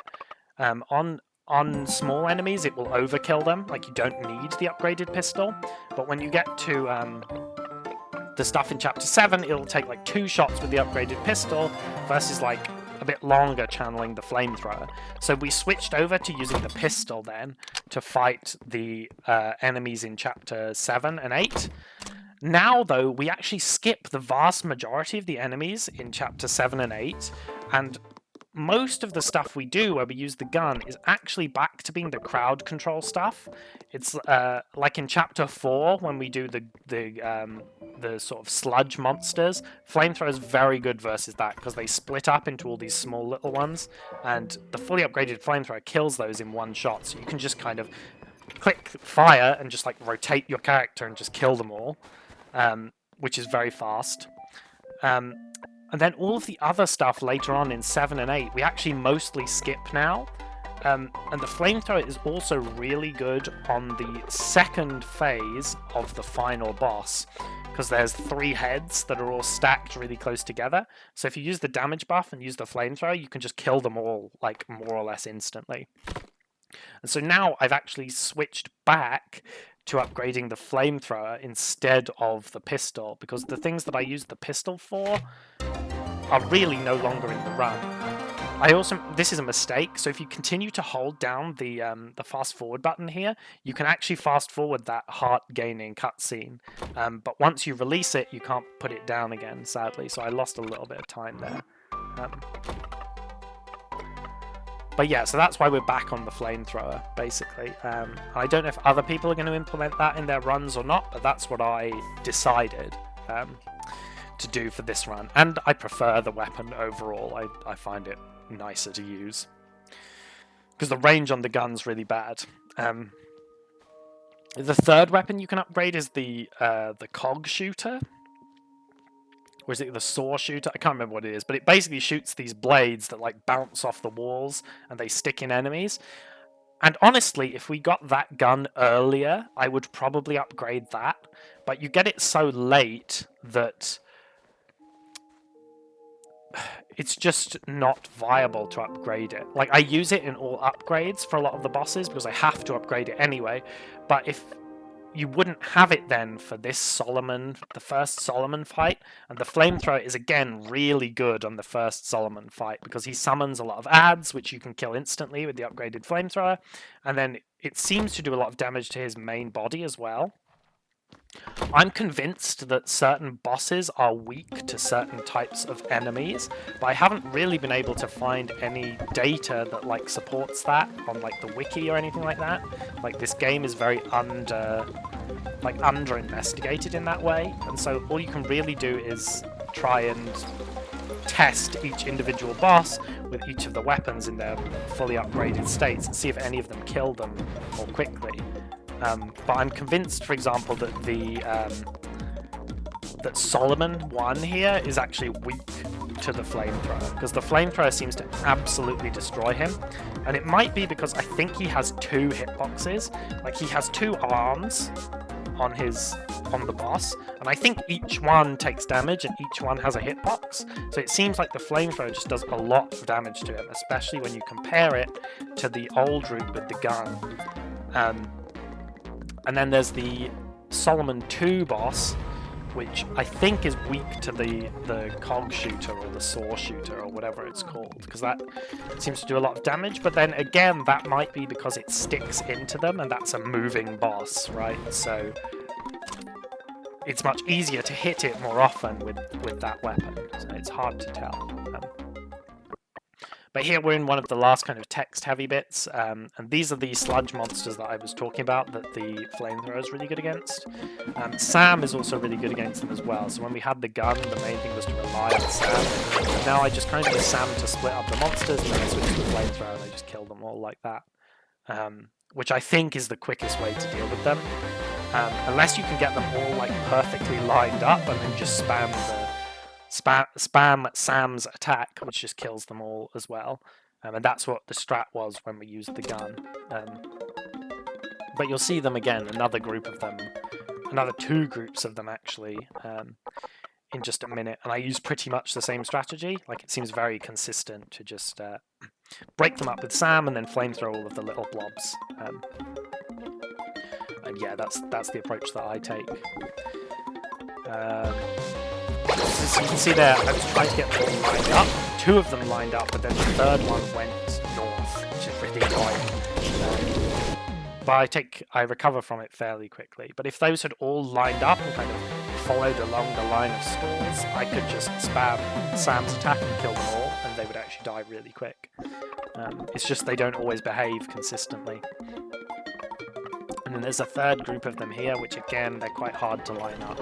So it's helpful to have the flamethrower upgraded for them. And if you don't have the fully upgraded flamethrower, I'm not sure about the level 2 one, but the level 1 one does not.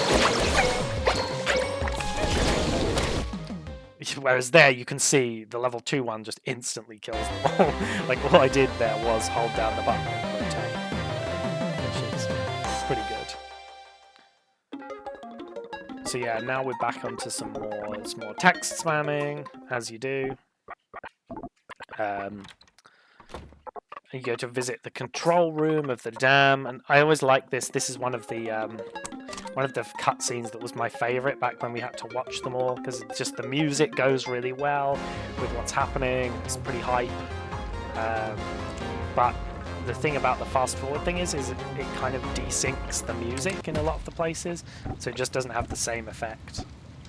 So again, I'm in like kind of a really mixed mind about the fast forward stuff. Like it takes away a lot of the chill from the run. Like it used to be really easy to, during a cutscene, you would just mash the text, and while you were mashing the text, you could like update your notes or update a spreadsheet or make sure you're at the right part of your notes. Whereas now you just do not have time for that, because you can't click off of the window, because then it will stop fast forwarding.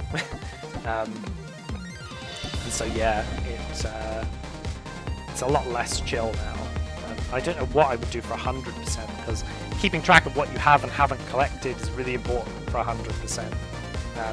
And when you can't click off the window, I'd probably have to have like a second computer with a spreadsheet on it, or something like that. And it's also why I've reduced the number of splits as well, is because I just don't have the free hands really to split most of the time. So I've cut it down to like the bare essentials.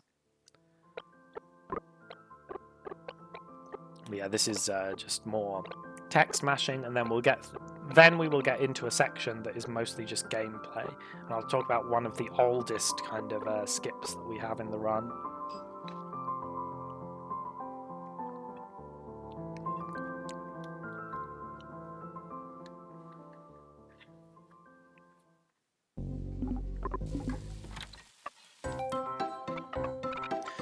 So here we are, this is chapter 4, it's starting now. Can't remember if it started, or I think it is. There's not always, so you get these kind of like title cards for the chapter, but they don't always come up straight away when the chapter starts. Like this one, I think we've been in chapter 4 for quite a while actually, and I think that starter card for chapter 4 only just came up, right? But in terms of the like individual level, we'd be halfway through chapter 4 now when that card popped up. And so now we're going to go inside of the dam. And you just have to go north in the outskirts here. And this building is here in chapter 3, as I've said. But the loading zone isn't there. So you can go inside, but you can't actually get any further than that. But this has just unlocked one of the most important items in the run, which is the second type of bomb, the floating bomb. The floating bomb can do a lot of stuff that the normal bomb can't. Or, well, it can do one big thing that the normal bomb can't, and then a lot of other things it makes a lot easier, because it has a much larger hitbox than the normal bomb. So it makes those out of bounds where you're using the loading zone to push the character out, so they never come back in past the loading zone. Makes those a lot easier because the hitbox is a lot bigger. It also introduces a new type of clip that you can do. I might have a go at it here, but you'll definitely see it later on. No, I think I don't, because it doesn't save that much time in this one, actually, now that you can fast forward that cutscene. But you can... oh, that was an odd one. You can kind of... you can get out of bounds with this bomb by just like running straight towards a wall between like on land and off land, right? So you can see you're kind of on land here, and then off the side there's like the air, right? And if you run straight at that and you drop a bomb at the right time, you can actually push yourself out off onto the air or onto the water as well in other sections. And you'll see that later on, but I didn't go for it here. Another thing is this cutscene's skippable, that little dialogue box there. By doing what I just said, you can use that trick with the loading zones to go out of bounds and past that cutscene. But again, it's the sort of thing where, like, if you get it first try, you maybe save like 3 seconds. So if it takes you more than one try, you're actually like wasting time by trying to do it. And so I didn't go for it. But a hyper-optimized run, once again, probably would.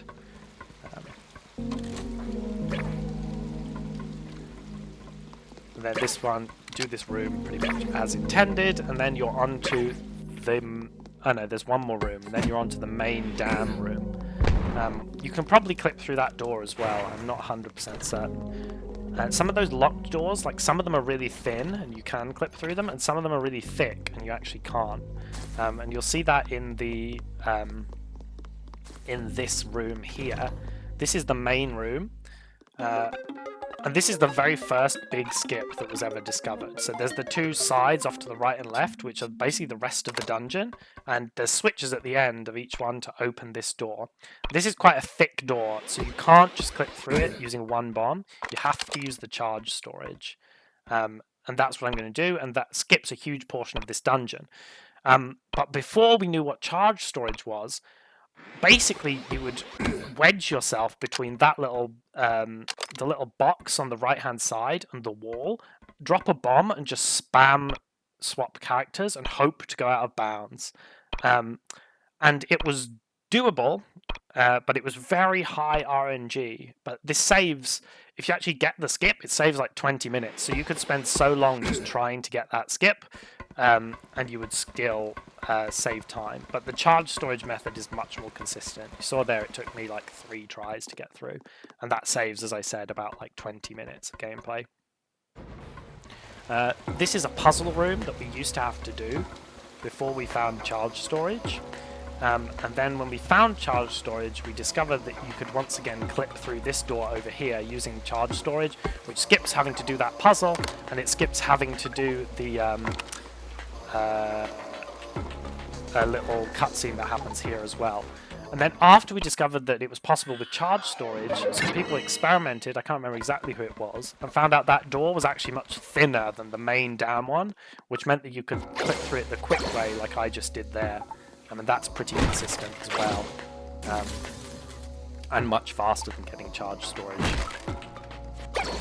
And that's the dam. And so that's a dungeon that would normally take about half an hour. It's taken us about 5 minutes. Or, well, casually it would take like half an hour, I suppose, to 40 minutes. And it's taken us, as I say, about 5. And now you're back in a familiar area. Like, this is leading back into the main room of the dam, right? Where we've come multiple times before. The dam control room. And this is where you will fight Solomon.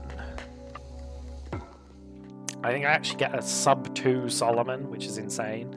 Like, because this is such a text-heavy chapter, this is happening sub 2, whereas previously I would be aiming for like sub 4 hours to get this solved. So it's insane how much the fast forwarding has actually speeded up this game, and it shows just how much text there actually is. So this boss you can do it quickly, or if you let it get out of control, it can actually be very long. So these are the little ads. You can see the flamethrower just kills them instantly, which is great. He comes back up, you have to stun him with Sam, which we do there straight away, and then knock him back off the end. But if you let him move down this pier thing, you have to keep damaging him to push him the whole way back up, so it gets a lot slower. So getting those quick cycles there is really important. And then now it will go to the second phase where he doesn't have the arms. Here you just have to kill the ads, and after you've killed a certain amount of them, people will come down and you can start Sam again. I unfortunately missed there, so I don't get too excited. You can see how it can get out of hand. And so now, yeah, I'm going to eat. I don't think the damage food does anything here. Like, I think it's just measuring the number of hits, basically. Because damage, the Sam attacks don't actually do damage. So there's no point in having the damage food here. It's the Sam attacks that damage food. It's the same thing for the boss in chapter 5 as well. You're doing it as Sam, so having the damaging food is stunning. He'll go right the way back up to the end, stunning again. That is Solomon 1 in under 2 hours, which is, if you told me about that when I first started running the game, I would think that was absolutely insane. But yeah, you can see that our hearts are starting to really build up now, right? So those little damage, you know, 1 heart of damage is really not that consequential to us anymore. So now we can start to tank stuff. And here, story-wise, you can see Alva dies here. Well, she doesn't die, she's kind of on the edge of death here. And then you talk to Lee later, and he says that he deliberately chose to save the dam instead of saving her. And that's what kind of leads Isabel off on her on her path. There's a little flashback here. Again, basically an auto-scroller where you just walk around really slowly. I don't know why they have so many sections in this game that just like force you to walk. But they do. Interestingly, with that bit, that actually takes you back to the actual, like, the room that you were in the prologue, and there's a chest in one of the offshoot rooms of that, and if you didn't pick it up right back at the very beginning, you can actually pick it up then in that flashback sequence, which can be useful if you forget it before 100%. Because otherwise there's no way of going back without doing chapter select, right? So it's important to get everything as you go in that category. But this is what I was talking about way earlier on, story-wise, where this is when John actually finds Sam. And you can see on her, like, the bubble that she's growing in, there's a number. And it makes me wonder if she's, like, you know, the 700th, or whatever number it is, generation, right? Of this thing. Again, I have no idea, really, what these parts of the story are supposed to be. Yes, you can see it says 752 there. Or it might be a T, it might be T52, I don't know. But now we're on to chapter 5, which is where you go into the sewers underneath New Dam City, basically. And this is another dungeon where we basically just skip the whole thing. Like, how much combat do we actually do in this dungeon? I think there are like 0 required enemies to kill, which is kind of insane if you think about it, compared to a casual playthrough where this is actually quite a challenging dungeon. And it was before we found a lot of these skips as well. There's a room full of those stupid little bitey ant enemies. It's very easy to die. This part sucks as well, like, trying to get all these things like grouped up is so annoying. And it's slow to kill, and I take a lot of damage here, I think. Yeah, look. And then I'm way out of the way, and I have to walk all the way back up and kill, like, 2 stragglers. Not the worst, but it could have been better, that section there. Also worth mentioning, just before that thing is the only place that I know of in the whole game where your ammo and your bombs are completely refilled. There are loads of places where your hearts are refilled when you get a rest, but your ammo and bombs almost never. And that's the only place that I can remember where it happens, which is why you need to buy these bomb and ammo packs every now and then. But now we're going to go over the same way as Sam, and then we can actually start the dungeon. You can't travel straight to the map for some reason. This game has loads of weird rules, like sometimes you're allowed to travel straight into the map that has the cutscene, sometimes you're not, and there's no real rhyme or reason as to why that is, as far as I can tell. If anyone has any logic, again, stick it in the comments. I don't really know. And so yeah, this is going into the dungeon. And this is the first room of the dungeon, and the way this dungeon works is it's kind of like an S shape. Like you go through the room there, there's rooms that lead back up, or more like a figure of 8, I guess, maybe, where it leads back up and around, and then you're back into this room in the middle, and the same on the top. But here I just clip out of bounds, and this level has 2 planes. There's like the normal one, and there's the water level.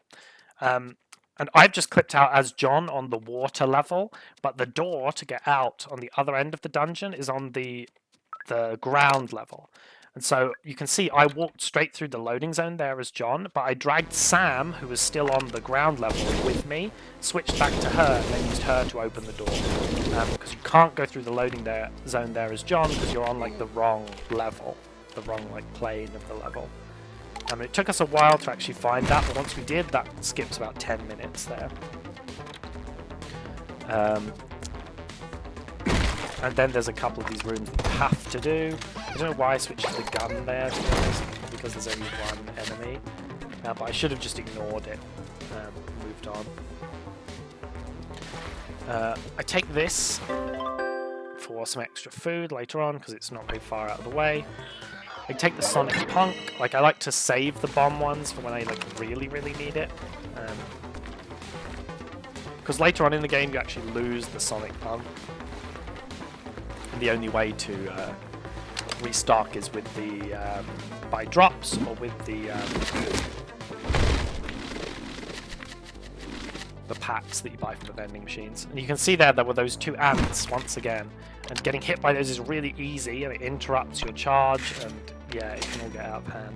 So here I'm going to heal, and then I'm going to stock up on the healing stuff. And now, this is that mini-boss room I was talking about, where you have to fight like 20 of those ants in a row. And when I used to do runs of this, like on the old route before the fast forward, there was like a 50-50 chance that I would die to those ants. But again, here now I'm using the floating bomb, which has a bigger hitbox, to try and keep Sam outside of on the other side of the loading zone. I succeed there. I link her back up with John, and then I can walk around on the outside of this map, straight to the loading zone at the other end, and it skips that little mini-boss fight, which...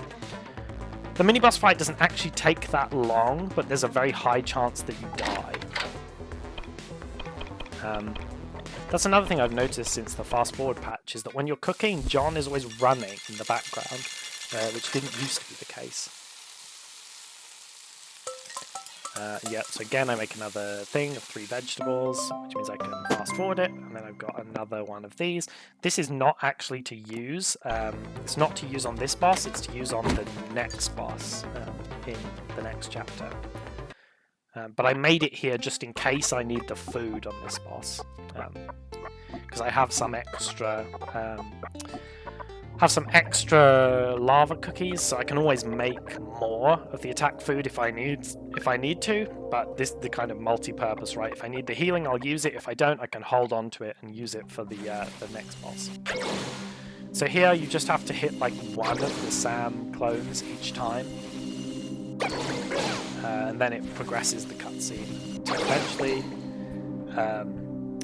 you see, I just waited there because I thought it would spawn. There's one more round of these things. This, and then it should spawn now, I think. I don't one more, and now it should definitely spawn.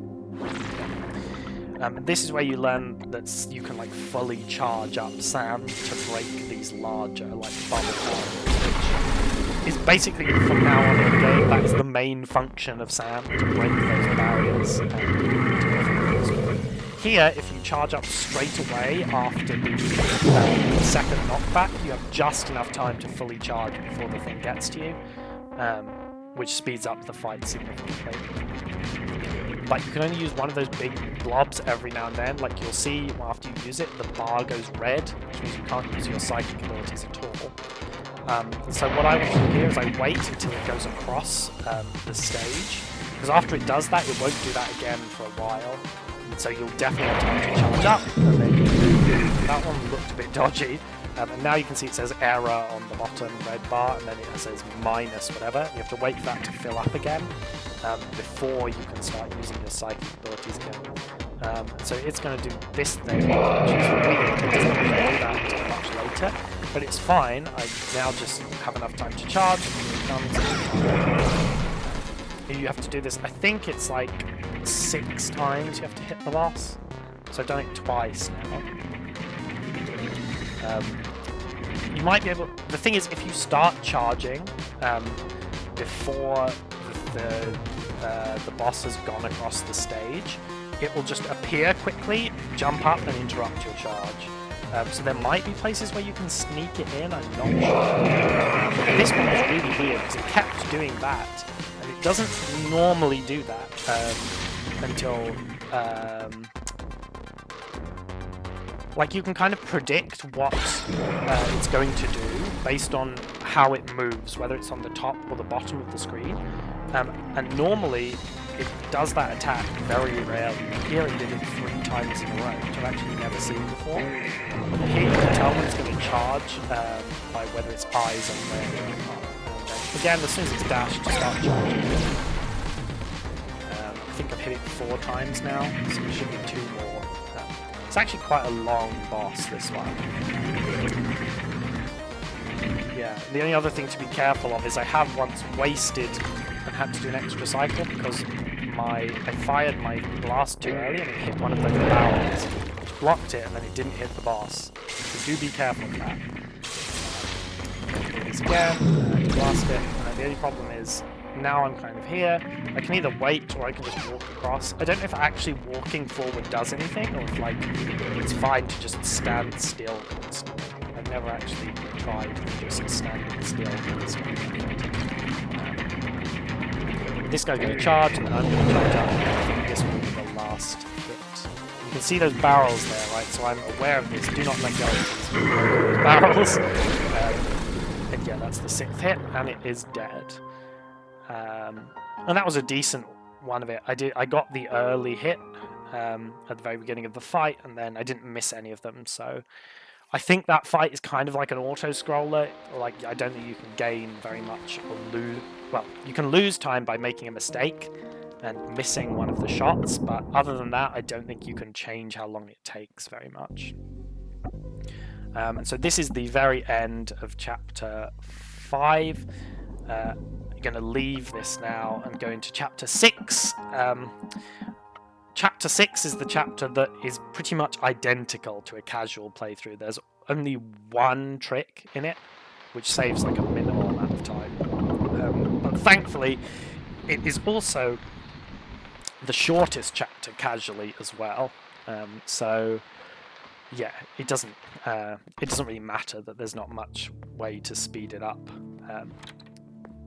You just do it, and it's mostly text as well, so you just mash through. And the reason it's like that is it's pretty much entirely linear. Like, the whole chapter is like a really long corridor, right?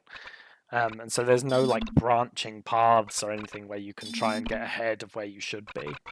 There is one trick, which I'll explain when we get to it, but this is, in my opinion, where the story starts to get really weird or hard to follow. Because you go to this, you go to chapter 6, which is Monk Hollywood, like Monkey Hollywood, and it's stuck in like a time loop. And they talk about having filmed like Earthborn, the TV series, because there's an Earthborn TV series and there's the game. They talk about having filmed the Earthborn TV series like a long time ago, and for you in New Dam City and in Crockpot Isle, it has been like only recently airing, right? So it makes it seem like they're stuck in the past, but then it's supposed to be a time loop, and then eventually you leave the time loop. It's all very confusing, to be honest. And it also makes me wonder if the characters in Earthborn are, there's like the knight, the mage, the princess, and then a couple of other ones, the monkey as well. And it makes me wonder if like the story of Earthborn is supposed to be like a parallel to the story of the game, where like the princess is Alva, the knight is Isabel, the monkey is like, I don't know, the producer that you'll meet in a minute. But it's hard to say, right? It's very not obvious. I mean, I do think it's supposed to be a parallel in some way, but I don't know like what message they're trying to give with that parallel. Because as far as I can see, with Earthborn, you basically just you gather your party and then you beat the Demon King. I don't see how that links up with the story of the rest of the game, to be honest. But again, if you've got any clue, put it in the comments and I will read it. And hopefully be enlightened by your knowledge. But yeah, this is again just a really, really long cutscene leading into chapter 6.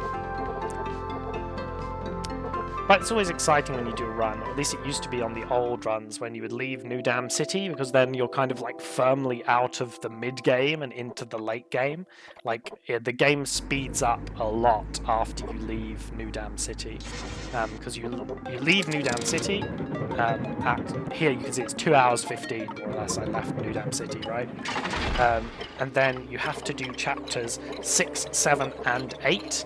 And all of those get done in the next hour and a quarter. So they're significantly quicker than 3, 4, 5. Or maybe it's just that 3 like really drags. I don't know. I do think chapter 3 overall is the worst chapter in the game in any percent for sure. It's much more fun in all upgrades than 100%, but in any percent it's just it's dire to be honest. But yeah, it really feels then like you're in the kind of the late game. And then once you leave Esther City, which is chapter 7, that's when you're like, right, I'm in the end game now, we got like 15 minutes to go. Come on, let's pull it out. And the epic soundtrack when you leave there helps as well. But this is chapter 6, Monk Hollywood, and the main like antagonist of this part is Solomon.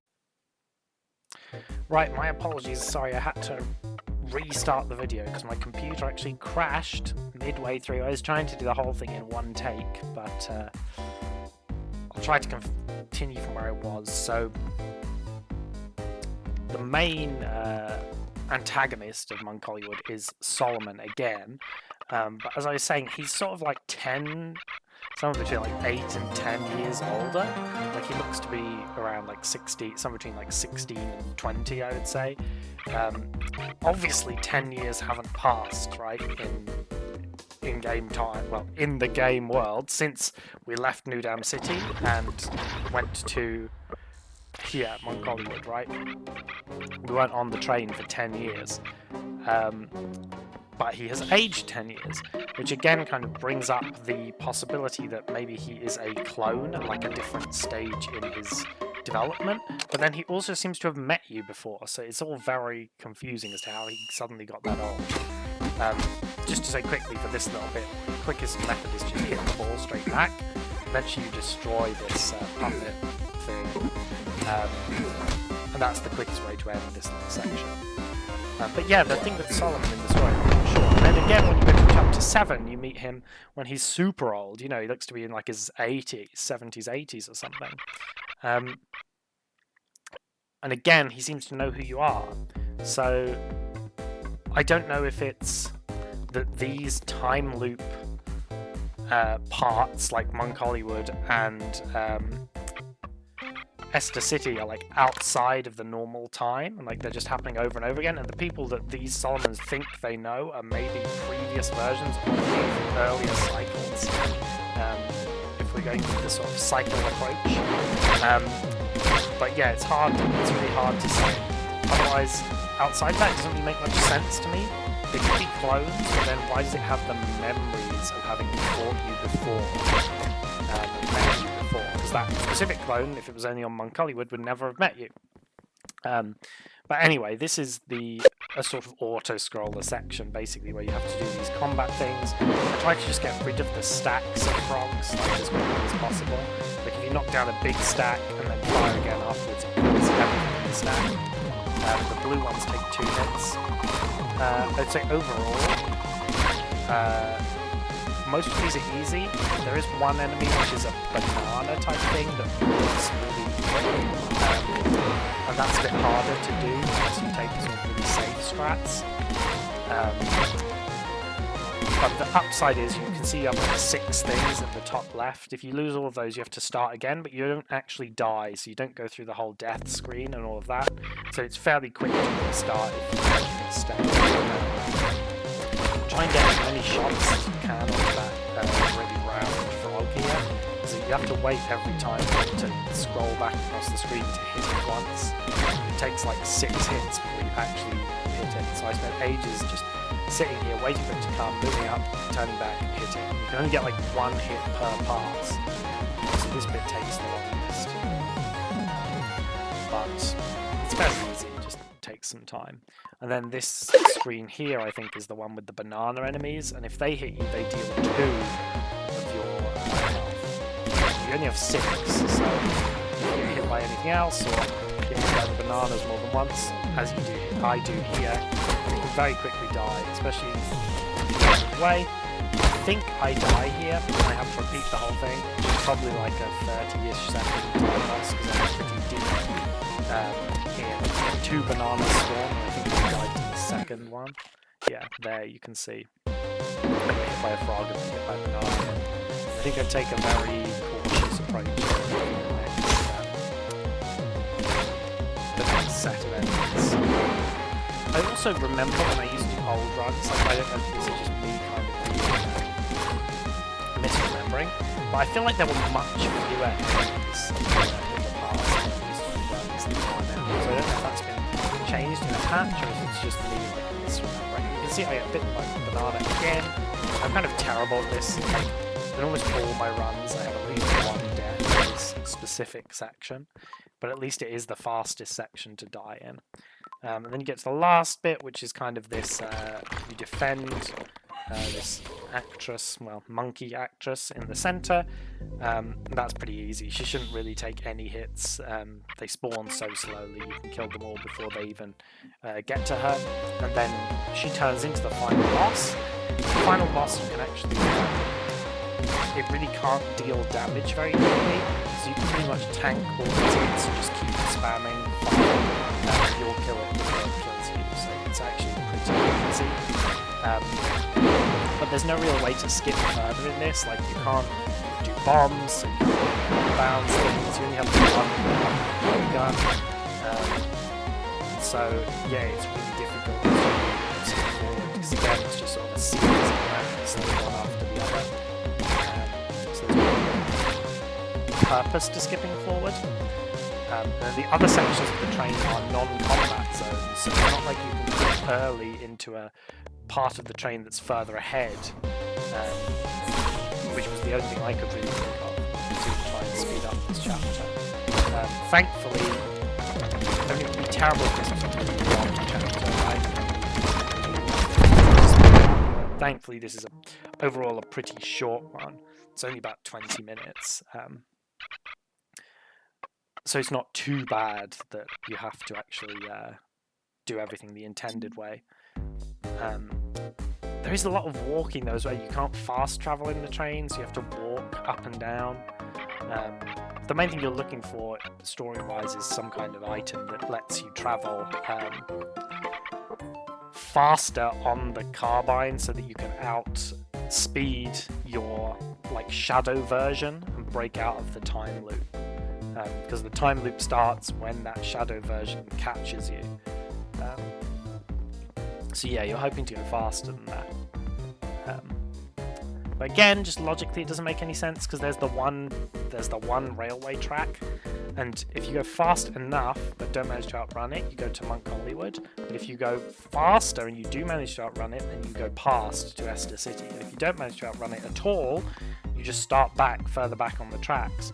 But then in the version where you are going fast enough and it never catches you, where is Monk Hollywood? Like, surely you would collide with the train eventually anyway, but no, you don't. So again, I have no idea what this means from a story perspective, to be honest. And again, Isabel's been here before, so that was the end of 6A there, just a nice short one. But Isabel's been here before because what you're looking for here is the rocket that she uses, and you're going to attach it to your train to go faster, because you can see the shadow image of you has that rocket on the top, and the one currently that you have doesn't. So that's why it's catching you every time. But so Isabel has been here and she's left the rocket.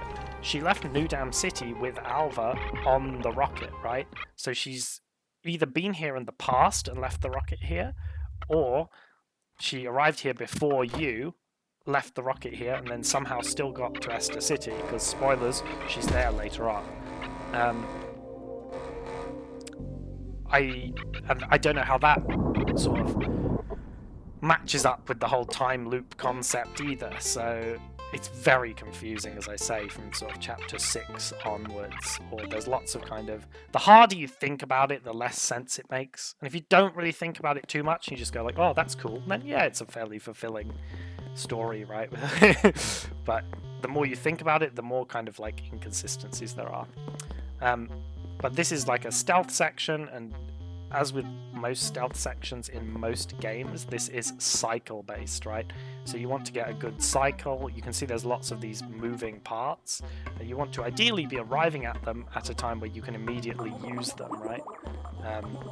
Which wasn't the case for that previous car, but it is the one here. So you kind of hug this side and then you go over like that. And then this is one of the only other places in the run, other than at the very beginning, in chapter 1, where you're actually required to split up. We've pretty much eliminated all of the other parts where you have to split up from the run using skips. It's quite a big sort of puzzle mechanic in the game, but we've managed to kind of get rid of it all. And if you get caught by any of these monkeys, then you get sent back to the last sort of loading zone, right? So it's actually quite a big time loss if you get caught. So thankfully on this run I don't get caught at all, which is good. Although I do get a cycle here for this next bit that I've never seen before, so I have to take a kind of odd path. So it takes me a bit longer than usual, but I think I do get it solved in the end. And this one's kind of difficult, this particular part. Like usually I try to go all in a row, like I follow one monkey the whole way, but you actually can't in this one, right? Like I have to double back here and then do this, and then go back up around the top to avoid, and then I bail there at the last second because I'm not sure that I could make it through. And now I follow this one again to get the last switch. And from what I remember, the final switch that comes down in the north there is... it's really risky, like I'm almost caught when I do it. So yeah, I get this, and then this monkey's going to catch me really soon, so I duck down there, and now I'm pretty much done. Distract this one with the mushroom. Why there's a mushroom growing there, I have no idea. And then there's this last bit of the stealth section, but this last bit's actually easier than the previous bit. I think that part with the 3 buttons is the hardest. This is actually fairly easy, and again you have to split up. But after this, the chapter's...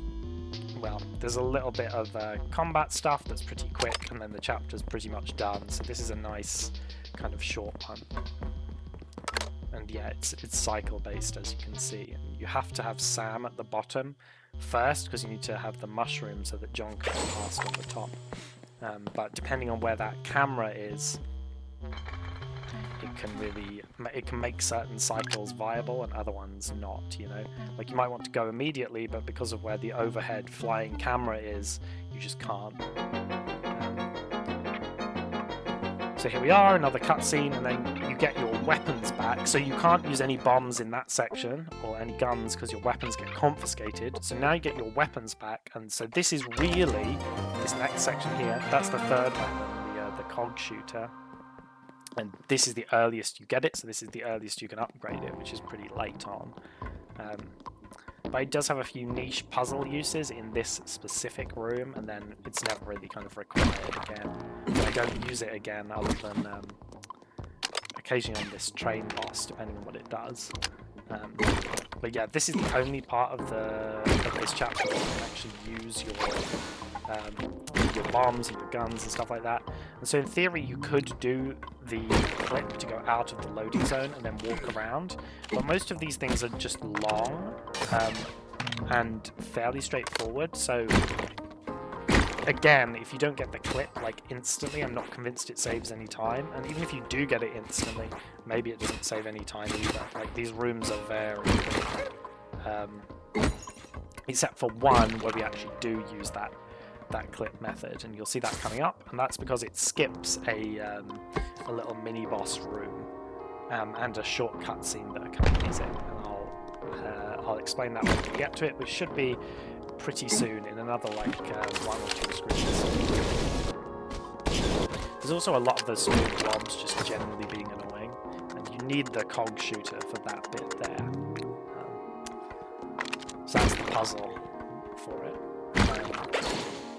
And then, yeah, the other thing which I don't think it happens in this run, which can happen, is those blobs with the arms, they can actually like grab Sam and make it so that you can't switch to her, and you have to kill them to get her back.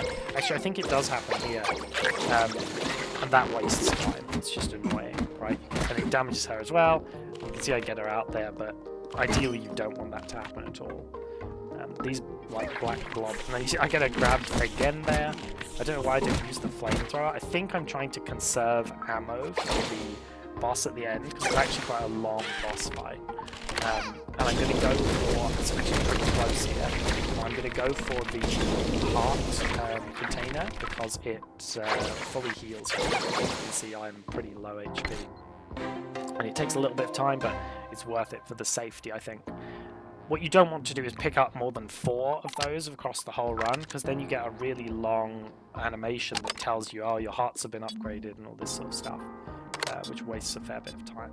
But now we're going to do the out of bounds thing, similar to normal, where Sam... I swear I switched to the floating bomb there, but it obviously didn't register it. So yeah, you can do the out of bounds, and if you get this in a couple of tries, it should be all good. I think this one takes me a while. I think this is one of the worst clips. So yeah, that took me like, what, 4 tries? Then you go up to the top part of the map, so you can see I'm above the wall at the top. And you can't just walk straight into the next loading zone, because for some reason there is a wall preventing you from entering the loading zone from the opposite direction. But if you walk straight up, aligned with this wall, the loading zone for that room is up there somewhere. And so when you go straight up, you enter the loading zone for that room from the other direction, and so you come out that door there, and then you can just walk straight through. And we're coming up on the boss now,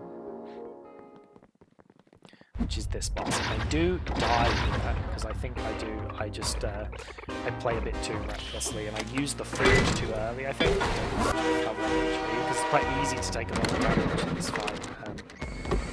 There's a lot of fast projectiles. And I do drop the bomb to try and damage the train as it goes past. You have to damage the train, basically. And then eventually so what I should be doing is standing there. They stood too far forward for a bit. Stand behind the train. You actually can't fire the bombs backwards, so you can't take damage. I don't know. This is get there. It's very easy to get by the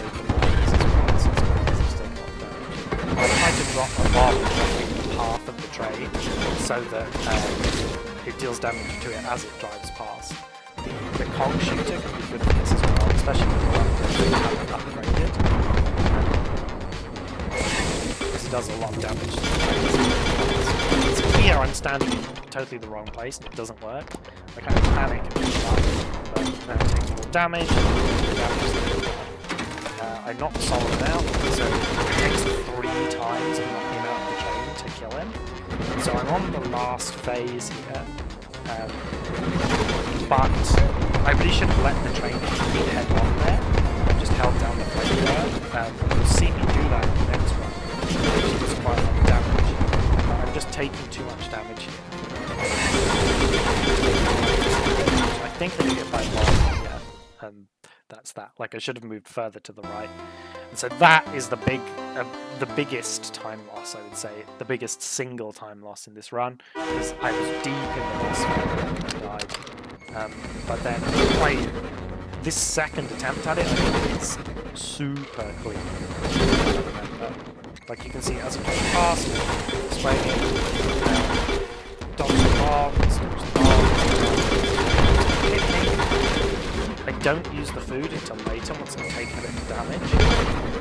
Although I play so much better, I probably could have used the food earlier. I was a bit shy of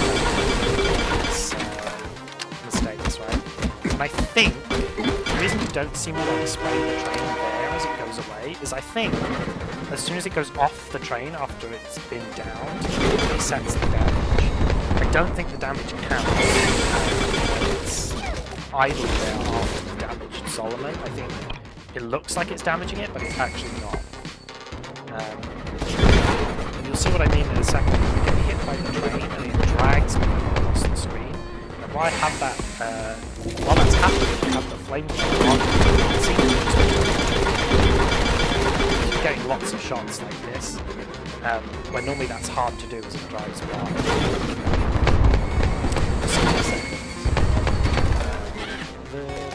I've downed it, so this is the second. There's one more down after this. I'm trying to insert an which is why I use the pan. The pan actually does a lot of damage. It's just that I don't have control of when it's up. I think it's here on the train.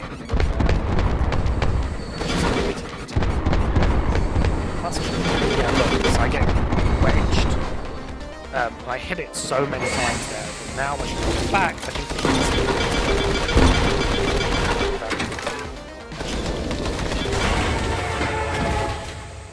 and so that was much better. There was the unfortunate first death, which he lost quite a lot. As I say, probably like 2 to 3 minutes there, because I was deep in the fight. But that is chapter 6 over. We have to do some more spamming through dialogue, but it's pretty much done. And then we'll be on to chapter 7, which is, I have to say, my favourite chapter of the run, because it's the first chapter that I really... When I first discovered you could bomb out of bounds, and then someone else discovered the character switching thing to make it a bit more consistent. Chapter 7 was the first one that I really thought, wow, we can break this severely. Like, it's probably the longest. It's a similar length to chapter 3, but we finished the whole thing in like 20 minutes. And like 8 minutes of that is mashing through required dialogue. So the actual gameplay section is insanely long, casually, but in a speed run, we literally, like, how many enemies do we kill in chapter 7? I think it is actually 0. Like, we do not kill a single enemy, we just evade absolutely everything. And skip everything, and it works out. We end up finishing the whole thing really quickly, and I think it's definitely the chapter where there is the biggest difference between a speed run and a casual playthrough, because really the only thing we do in the intended way is the very beginning of the chapter, where you have to go around delivering packages, because there's no way to get to the Isle of Time dungeon until you have done that. But yeah, back to chapter 6, you can see we've got the rocket there. All of the Monk Hollywood people are going to say goodbye, and then we're going to outrun our shadow and get to Esther City for the final part of the run.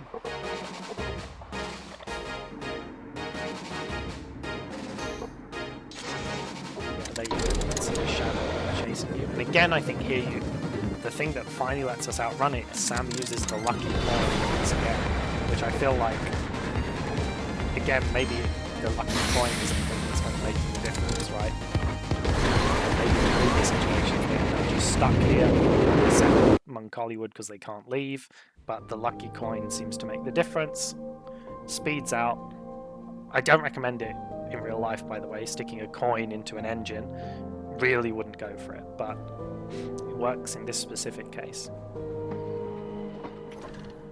And here we are in Esther City, and as I say, this is my favourite chapter of the run, and once we get to the tricks, they're all going to start happening very quickly. So I'll try and kind of do a bit of like pre-explanation before we actually get to them.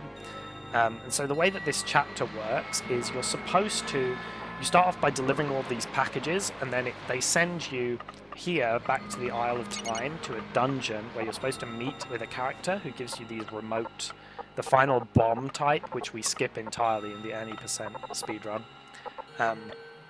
But he'd give you the final type of bombs, and then you would go back to town, do another long sequence where you kind of like visit locations that Isabel has visited, come back to the Isle of Time and unlock the second half of the Isle of Time dungeon, which you then finish and lets you progress on to 7B. But because we can bomb out of bounds, we can actually go from the first part of the Isle of Time dungeon straight into the second part and skip out the bit where you have to go back to town, right? And that saves, honestly, 20 minutes. It saves a huge amount of text mashing. It probably saves less now because of fast forwarding, but back in the past, that specific bit would save 20-25 minutes of going back and forth and mashing text and all of this stuff. And that allows us to basically cut out a huge amount of chapter 7A. And then to talk about the remote bombs that we skipped, the remote bombs are good. They have a larger hitbox than the default bombs, but a smaller one than the floating bombs. Here I'm just gonna. This is the first place where you can actually buy the electric chili sauce, which is the thing that increases your attack speed. So you really need at least one of it for the final boss. And I think I cook a little bit of it here as well, just so that I have it ready for the final boss, and in case I need to heal. The other two spices are kind of worthless. I think one of them makes you take less damage, and the other one makes you use less ammo or something. It's just not. They're just not worth it. But boosting attack speed and doing more damage are definitely worth it on certain boss fights. And we used to use it a lot more when we killed more enemies in this in chapter 7B, and I'll talk about that when we get there. But now we just skip them all, as I said, so you really don't need it other than for the bosses. But for chapter 7A, the remote bombs were really good. We used to have to get them because some of the puzzles, all of the puzzles are solvable. So what the remote bombs actually do is you can decide when they detonate, basically. So you put them down, and then when you press the bomb button again, then they will detonate. And that makes a lot of puzzles a lot easier because it makes the timings for them a lot more forgiving in terms of getting through gates and stuff like that. But all of them are doable without the remote bombs. So as soon as we found that out, we started skipping them because it's quite a long cutscene to actually get them given to you. But for beginners, they're really good because you can use them for all the same stuff as you would use the other types of bombs. But they don't detonate, so you have loads of time to do the clip if you want to, right? You can take your time. And that was helpful in the early days of the speedrun because, well, speaking for myself, but probably for other people as well, we were all much worse at the game. And so it was very helpful to have that extra, leniency. The only thing they obviously can't do is they don't fly like the floating bombs, so you can't use them in over bodies of water or over pits, over drops, because they just immediately drop down the pit or into the water, same as the default bombs, and so you have to use floating bombs for that. And it was through that necessity that I actually discovered the method where you could just run at something and have the floating bomb push you through, because there's one of the... It used to be in Chapter 7B that you could... you would go up the tower and you'd have to do the puzzles on each side, but you could skip. Rather than doing the whole dungeon to get around, almost all of the final switches were in the original room. You just couldn't get to them, except by going out of bounds. And one of them required you to go out of bounds over one of these pits, and then I couldn't get back in bounds. And so I started experimenting with the floating bombs, because they were the only thing I really could use there. And found that you could use them to kind of, if you ran at a surface and dropped them at the right time, to push yourself back in bounds. And then that ended up, I kind of left it there for a long time, and then I think it was Rubber Toe, but I'm not 100% sure. Someone else started actually looking at using them in a much wider variety of scenarios, and it turned out that that method was actually applicable in a lot of other places. And you'll see some of those coming up. So I think we're now on the final round of delivering stuff. And so after that, we will be off to the Isle of Time dungeon. And I will explain exactly what's going on. So you go out of bounds on the first half, and then you make your way straight to the second half of the dungeon. And you'll see that in a minute. But yeah, this is the dialogue-heavy section. This chapter as a whole is really dialogue-heavy if you do it casually. But thankfully in the speedrun, we skipped the section that has the vast majority of the dialogue, which is that part where you, after you've done the first half of the Isle of Time dungeon, you go back to the town, and then you speak to loads of people. But we skipped that entirely, thankfully. Which made a much bigger difference back when there wasn't fast forward or anything like that, but nowadays doesn't make as big a difference, but it still saves a hell of a lot of time. So now we're going to make the final delivery, which is to one of these old people, and there are all of these old people around the town that seem to know Sam. Well, they say they know Sam. They say they know Mother, right? And Sam, it looks like Mother. And so I think it's kind of implied that they, like, raised the original Mother. And, like, this area has been kind of sealed in this time loop for a very, very long time. Because there's someone here that mentions inventing this novel plant called a sandroop. And obviously, you've had those for hundreds of years back in Crockpot Isle.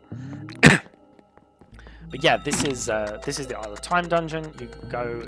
This is the first room. Really simple puzzle. Well, it's not even a puzzle, I would call it.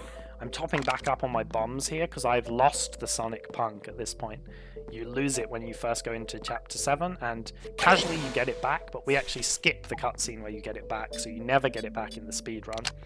And here you use the traditional out of bounds method to just knock yourself out like that. And again, there are two planes, but when you go onto stairs, they can allow you kind of clip in and you can move between the two planes. So now we're up on the second level, which normally you can only access after coming back to the dungeon the second time. And now I'm going to use the out of bounds through the loading zone thing to get out of bounds in this room. And this room, although it doesn't look like it, this is supposed to be the first room that you enter when you come to the Isle of Time for the second time. But the very final item that you need, the Flame of Time, is actually on this map. So doing the whole dungeon loops you back around to this map. And so what you can do is you can go straight up from here, and you'll notice at a certain point that the audio, the music changes, which means you've gotten into the other room, which is, it's fully loaded up there, it's just not technically a part of this room. Then I go into the loading zone here, and then back through, and now I'm at the end of the dungeon, basically. And that's the safer method, to just go straight up. There is a slightly quicker method where you see that pool of water down there. You can walk straight from that original outbounds into that pool of water, and then use the floating bombs to clip back inbounds. And if you get that first try, it's actually slightly faster than what I did. But if it takes you more than sort of 3 or 4, once again, you're kind of losing time. And that is the end of chapter 7A, which casually would probably take you like an hour, but here has taken us like 10 minutes at most. And now you go back to the town for the final time, and there's this big tower in the north side of the town that you haven't been able to open. And that item that we just retrieved is the item that lets us open the tower up. And hopefully the aim is that when we get to the top of the tower, we can actually break the time loop and free everyone from it, pretty much. You see Esther City as it is, well, as it would be had the time passed. And so now I just have to walk there. There's another kind of longish with fast forward cutscene, and then we go into the tower. And the tower, you see, I have on the splits tower 4th floor. I used to have a split for 1st, 2nd, 3rd, and 4th floor, and there were like 3 or 4 tricks to do on every single floor of the tower. But now we found, we found like a kind of a tweet made by one of the developers that implied that there was a developer console in the release version of the game, and then we did a big scour of the internet and we found out how to activate it. When you activate it, there's a setting you can turn on which shows you loading zones, right? It shows you like the collision of various different parts of the world. Like you can see where the walls are, how thick they are, where the different loading zones are, different enemy types and stuff like that. That's just one of the functions of this developer tool. But we turned it on in the tower, and we found out that actually you're supposed to use that lift in the center to go up to the next floor, but there's actually a hidden door just off the screen to the right hand side that if you go out of bounds you can just walk through, and there's one of those for every single floor of the tower, which means that now we don't have to go outside of the main room on any of the floors, and we can skip like 45 minutes worth of dungeoning. With the previous methods, we skipped the majority, but it probably still took like 15-20 minutes to do all the floors. Whereas now, doing all of the first 3 puzzle floors takes genuinely like 3 minutes. So there I'm out of bounds. That was a really good first try. There's the hidden entrance again. And finally here, I think it takes me 2 or 3 tries to out of bounds. Second try out of bounds here. And there is another door to finish this floor as well, although it's slightly harder to find. So I switch back to Sam so that I can see where she is on this wall, so that I know that I'm in line with the loading zone. Yeah, and there I go through it, and now I'm on the top floor of the tower. And in the old route, that would have taken me about 20 minutes, and there it took me about 2. And now this is the top floor. This is quite a long, like, timing-based puzzle. I think, for some reason, this clip I usually find really easy, but it just would not go in this time. So I think I lost probably about a minute doing this clip. But it's still faster, probably, than actually doing the puzzle. Because the puzzle just takes ages, and there's a long, like, cutscene you have to watch. But yeah, this took multiple tries, when usually I do just get it first try. Annoyingly. But yeah, every room in this tower has a puzzle pretty much, so clipping around it is the best solution for pretty much every room. Although thankfully now we don't have to do the other rooms because we can just skip the floor entirely from the main room. But I should get this soon, and then I think the ones after this are all pretty clean. Because the ones getting up were pretty good. My 2nd and 3rd floor clips were both first try and 2nd try respectively. Although the very first floor clip was not very good, and then this one's bad. Like, this is very bad. But the clips in this game are fickle, right? Like, they're very specific. You have to be on very specific pixels for this to work, and I think some of them are timing based, although I don't know exactly what the timing is. Because if you can see as the bomb, like, kind of clips there, it like pulses. And I think the size of the hitbox changes depending on where it is in that pulsing animation. So it won't always push you out of bounds, I don't think. I think I get it now. Yeah, this is when I finally get it. And now I'm out of bounds. I think, honestly, that clip took so long that it probably would have taken about the same amount of time to do the puzzle, but improvement for if I do another run, I guess. And then this one, again, is quite a long, like, pushing puzzle, but I think I get this one fairly quick this time. And again, the run is so long that I think you just have to kind of accept that some clips are going to go badly, because there are so many of them, and they're so kind of fiddly. And so I used to get really tilted, because this would be like 7 hours into the run, and you're fucking with this stupid clip for like 10 minutes. Like here, you used to just jam yourself between the vending machine and the wall, drop a bomb, and just spam and pray to go out of bounds. But now we found that if you don't have both characters on the lift won't actually leave, and then so you can run off out of bounds on that lift, and then re-link with your other character, because platforms that move, like lifts, are normally not... They're normally like between planes, so there's like a drop plane here and a land plane, and then the ramp is like the link between the two of them. So if you stand on the ramp, you can link with something that's either on the drop plane or on the land plane. So you get John out onto the drop plane, and then you link Sam and pull her out as well. And then you can skip this entire auto-scrolling gauntlet, which probably takes like 5 minutes. You just walk to the end, and it's done. And then here, again, you have to do a long gauntlet of different fights, but you can actually just clip out of bounds here. And then, because of the properties of this platform, if you walk far enough away, Sam will actually just snap off. Yeah, and you can see she's there. I recall back to her, and now I can just destroy all of these barriers from the safety of out of bounds, and I don't have to kill any of the enemies. And so you line up with this row of pillars, and then the other one is the other row of pillars on the other side. The only thing to be careful of here is the big charge bubble uses 100% energy. If you go below 100%, you go into that error bar, which takes a long time to recharge.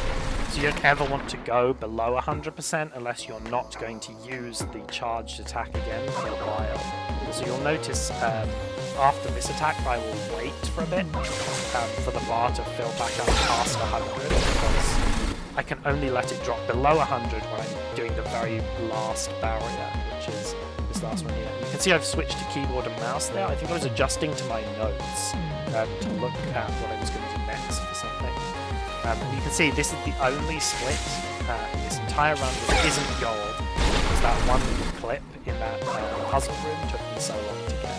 And now I'm going to let it go to 0, because I know this is the last one. This room used to take 10 minutes, now took like 2.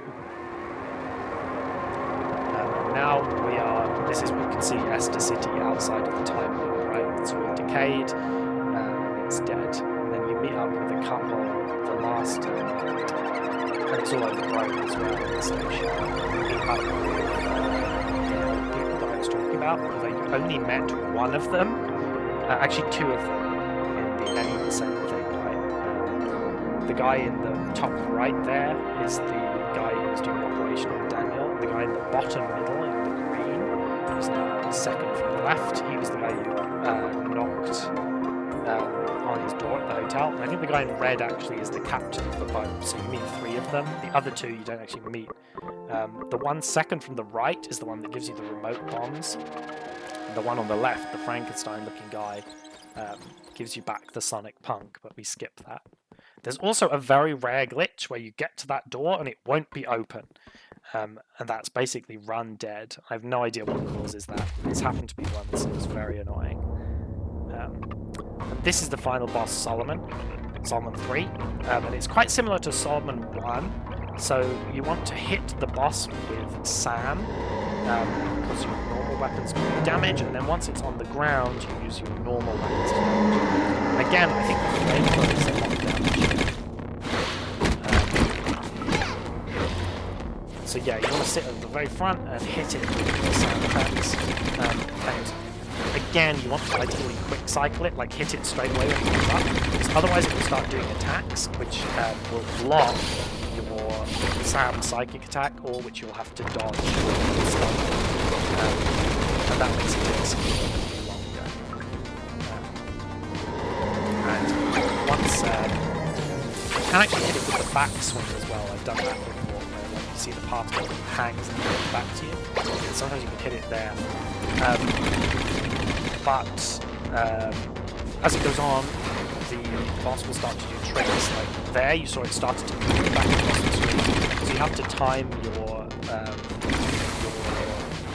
charge properly. You see, I'm missing there. But thankfully, if I get hit by that falling icicle, the cycle would have taken much longer. Now this is the third cycle, so this is the last one. Hit it with, see it jukes around, right? There you go, hit it with the backswing there. And it goes back down, right. It's hard to tell with this, like where those icicles are actually going to fall, like the depth perception is very bad. When I miss there, then I've now missed the short cycle. This is what happens. Like this could potentially happen on every single one of those things the boss comes up if you're not ready to do the short cycle, which is really unfortunate. And I think I get hit by one of the icicles at this point. I don't know. Well, maybe not. I think this is one. So that is a Solomon 3. Of the 3 Solomons, I think the second. And that Solomon, the same Solomon, is super old. You can see there, right? So I don't know, once again, what's going on there. And now we are really in the end game. So all that's left now is chapter 8. Well, there's a lot of text and cutscenes, and then there's chapter 8. And again, turbo there, because Solomon loves monologuing, so having turbo on is very handy. And you do this. There's very few places in the game like where you do this sort of zoomed out perspective. It's like only outside of stations in Greenberg, New Dam City, and here in Esther City. And here you get the lucky coin back, which you put in the engine. Daniel dies, although he's fine. He's fine. Don't worry about him. That's another thing I don't get. He has another son called Daniel who lives also called Daniel. So don't get why he has 2 sons on there.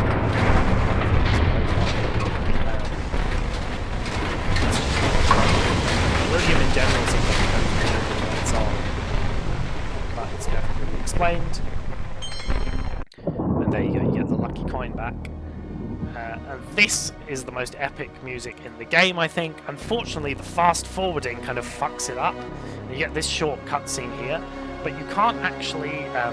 There's no point fast forwarding this cutscene until the text starts to roll, because the text doesn't start to roll until it hits a certain point in the song, like where the beat drops, and then the text will start to roll, and then you can fast forward. But otherwise, yeah, you just see this. Like normally, when you don't do it in fast forward, as soon as your train has reached this other side of the screen, the cutscene will end. But it's actually a timing-based trigger based on the words that will scroll by soon. Those words don't spawn until a certain point in the song, it seems. As you can see, I'm fast-forwarding here forever, and it's really doing absolutely nothing. But the music is very good. It has to be. I think that is my favourite music of this game. The soundtrack of this game. That's saying something, because I think the soundtrack of this game is really good overall. And this is it. This is chapter 8. You're on Charon. You're on the train, or Karen, or however you want to pronounce it. And this is supposed to be like a really long, like labyrinthine dungeon where you do loads of different platforms, moving about, killing loads of mini bosses, but we skip them all. So you can pull yourself out of bounds with this statue, like if you put it to the right place, because these spikes come up and then it pushes you out of bounds. And then you can just walk up here and there's a staircase that's super late on in the level. And by walking up that staircase, you're now back in bounds and you're pretty much at the end of this part of the level. So you skipped a huge amount there. Honestly, you probably skipped like 5 minutes. And then I think I go over here and I grab, like, this is one of the last chances where you can grab ammo and bomb refills until like the very end, where there's a vendor just before the final boss. And you take this one down, and this arena here is a mini boss fight. But you can go out of bounds and skip it, and there's lots of different ways that you can go out of bounds. And sometimes you find that one like just isn't working for you, so you try one of the other ones and then you hit it first try. And this is what's going to happen to me. Like, this is the setup I normally use. I go off down the bottom here, but for some reason it just wasn't cooperating, so I think, fuck it, I'll do the other one. I think it happens like second try. Yeah, so I get pushed out bounds there, walk past the boss arena, and then I clip back inbounds. Interestingly, the bosses here, I only noticed this like later on the run, but all of them have like pink hair, and I think, and so do some of the smaller enemies that fly around, and I think they're all failed clones of Alva, because later on you see that Isabel has plugged Alva into the train and has basically fused her with it. So I think it's kind of implying that Alva would be the next mother, like after Sam, in the cycle. But yeah, a lot of the enemies that are unique to this area look like kind of failed clones of Alva, which I think is pretty interesting.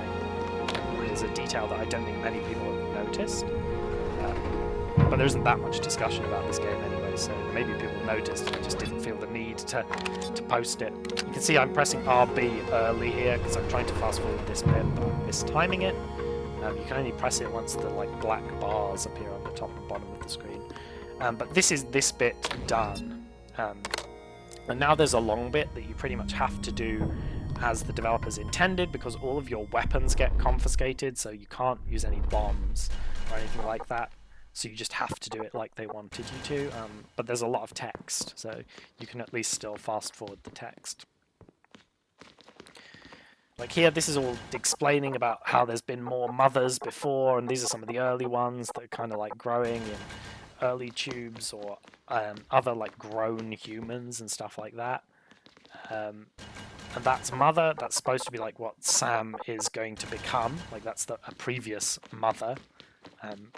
Again, I think kind of alluding to the fact that there were cycles before this, right? And Sam is just the current incarnation of it. Or is supposed to become the current incarnation of it, although the story seems to have led her off in a different direction. And then there's these TVs. If you try to just walk past them, it makes you walk back and talk to them. So it's quicker to just talk to them preemptively. Then you have to remember the pattern here. I think it's down, down, down, down, top, middle. And the way to actually work that out is all of the you have to follow the Sam that looks right. Like all of the other ones have a mistake. Like sometimes they'll have like a scarecrow face, like I think this one here. Oh no, it doesn't. Can't remember. But all of them have a mistake. One of them has like a scarecrow face, and sometimes their boots are wrong, or they're not wearing shoes, or whatever. So you have to follow the one that looks correct. And again, I'm not sure what the point of these TVs is. They just, story-wise, they just say lines from other characters that you've interacted with previously in the story. Yeah, don't know. But then after this, there'll be a sort of yeah. So you can see that Sam had like a scarecrow face, right? The one that goes down. But for some reason, you still follow it. I don't know. It's it's down, down, down, down, top, middle. And you'll see that now. So yeah, once you get to the casino one, you have to take the top path. And And then once you get to the this last one, which I think is it's like the Miasma Beast boss fight room, you take the middle path, and then you're out of the slow walking segment finally, and then you're really in the end game. So you start the bit where you have to do like some random challenges like associated with parts of the world that you've been to in the past. But there's no real capacity to skip anything because, again, you don't have any bombs, so there's no real way for you to get out of bounds. And even if you could get out of bounds, I don't know if it would save much time. Like, these enemies you can just ignore. Some you can ignore and some you can't. Here you have to hit this thing into the other turning thing to open up the bridge. Here you have to kill both the enemies to be able to progress. This is quite an annoying one because the way these bugs move is really like, tedious, but I got pretty good luck there actually. This one I think I missed like narrowly, yeah, and then I think I get hit by the thing because I go too early. Yeah, I hit it on the third go, which is annoying, but it is what it is. As I say, in runs this long, you're bound to make some mistakes. And as you can see, the level 3 pan is super strong. Like, it just one-shot those slugs. And yeah, he like two-shot that bug thing. And again, here you have more of the ants, and the level 3 pan one-shots them as well. So it's very strong, and I think a pan-only run would actually be fine. Like, I think it would be preferred over upgrading the guns if you got the pan upgrades earlier. The problem is you don't get the level 3 pan until the end of Chapter 7, which is super late. But it's very strong. And I know, I've done the final... I once went into the final boss without any ammo, and I had to do the whole thing with the pan. And it wasn't even that bad. So the pan is definitely... OP, like it's pretty good. And then you can take it here again to restore your HP if you need. You can see there I only took 2 total over the whole run. As I said earlier, you don't want to take more than 3 because then there's a long cutscene there where your hearts get an extra whole heart, so you have to do it after that scene. And then this whole section is just like memorization of what the correct doors are and what to do.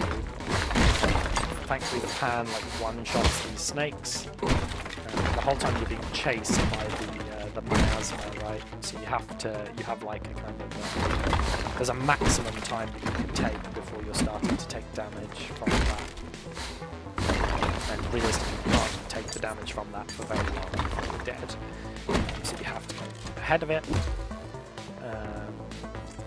But yeah, it's loosely kind of based on the other areas you've been to. Like this one reminds me most of Chapter 1, I think, like the Mongol. Although in the Any percent you don't really see much of it, so I don't know if it would remind you guys who are watching it of that. That's what it reminds me of. And then there's these zombie types, they never stay dead. Like if you hit them twice they go down to the ground and then they don't have a hitbox anymore, but they don't stay dead. So sometimes you have to hit them down and just kind of start them. And then I hate the sections of this game that have the falling bombs, because you never know, well you do know if you've played the game before, but when you're doing it casually you don't know where they're going to fall, and they do quite a lot of damage, they knock you back, and it's just annoying. So here we are, you've got to pull these 2 levers and it will reveal another door. And then after that I think is the section where you get chased by the like miasma fish thing.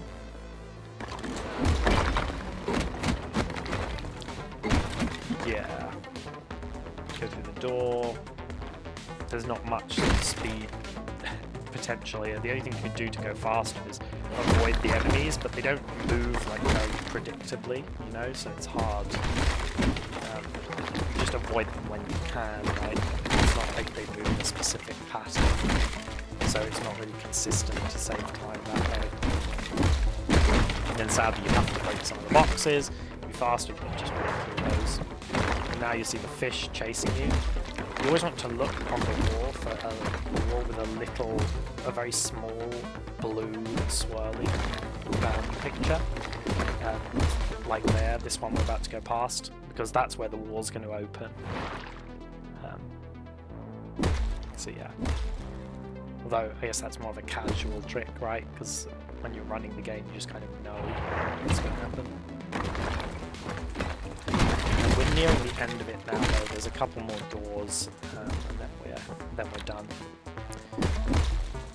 This is the last, I would say, kind of annoying bit of the run. It comes pretty late on, but I think by the time you get this deep in the run and you're on a good run, like the adrenaline's got you, so you don't feel too bad about doing all of this tedious stuff. It's super annoying that they keep moving and then there's always something there to block you. And you have to go to the place first where it's going to block you, or else the door won't move, so it just feels bad. But from here on, you just walk in a totally straight line. Take you to the end. And here's a cutscene. And then you get to fight Isabel. And I think this run had a perfect Isabel, which is always very pleasing when you get one. Because it's quite a... It's like a rhythm-based fight, right? I think it's my favourite boss. I think before this I do some cooking just to make sure I have the right types of food, and I purchase an ammo pack just in case I need the ammo for the final boss, because as I say, I'm permanently like scarred by the fact that I once went into the boss fight with no ammo, so I had to do the whole thing with the pan. So I'm cooking here to make sure I have one of each. I have one damage food and one attack speed food, and there's no point using them on Isabel because Isabel is a rhythm fight, right? You don't she doesn't die from damage. You have to go through like the entire set of different emotions that she can do. When I first got here, I remember on my first casual playthrough I died so many times, but getting good at this is like was one of the most satisfying parts of speedrunning, I think. And I remember on my first run, you get here after like 7.5 hours and you're like, God, I'm pretty tired. I don't know if I can do this consistently, but it gets much easier as you go on, because she does the same pattern every time. You just have to match the timing of her swings with yours. But I love the music that plays during it as well. I'd love to see like a spin-off game where you play as Isabel. I feel like that's one of the ways that they could kind of make the story make sense, is do like a spin-off game to show you the rest from Isabel's perspective, and that might give you enough information to kind of piece together the story to be more like cohesive. Or maybe it is cohesive and everyone else understands it and I'm just dumb, but I feel like that's probably not the case. The other thing is, as you go through this fight, her attacks actually speed up, so the rhythm does change between the phases. But yeah, it's, I love the music, and it's great. You can see in the background all of the clones of Alva, right? I think implying that, yeah, she's going to be the next mother. They'll slowly roll out those pods, because they're the same pods that Sam was in when John found her, right? So I'm guessing, yeah, Alva would be the next mother. Maybe a sequel where Alva is the next mother. But yeah.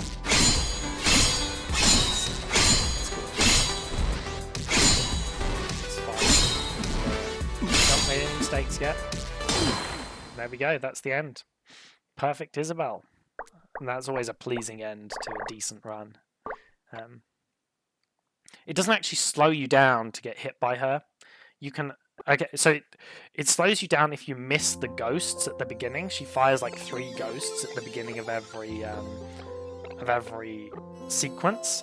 And if you get hit by one of those, she will step back and she'll fire 3 ghosts again. So you have to hit the 3 ghosts.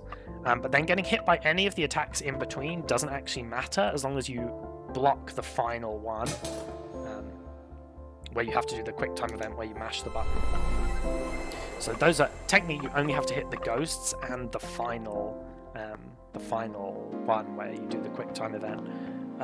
but it's still very satisfying to take no damage, because it also means you don't need to heal for the final boss. And that's where we're going now. So there's the final shop, and this is the last Johnny. So you haven't seen any of the other Johnnies, you just see the one where we first upgrade the gun, and then this one, the final one. But there's one of them in every town.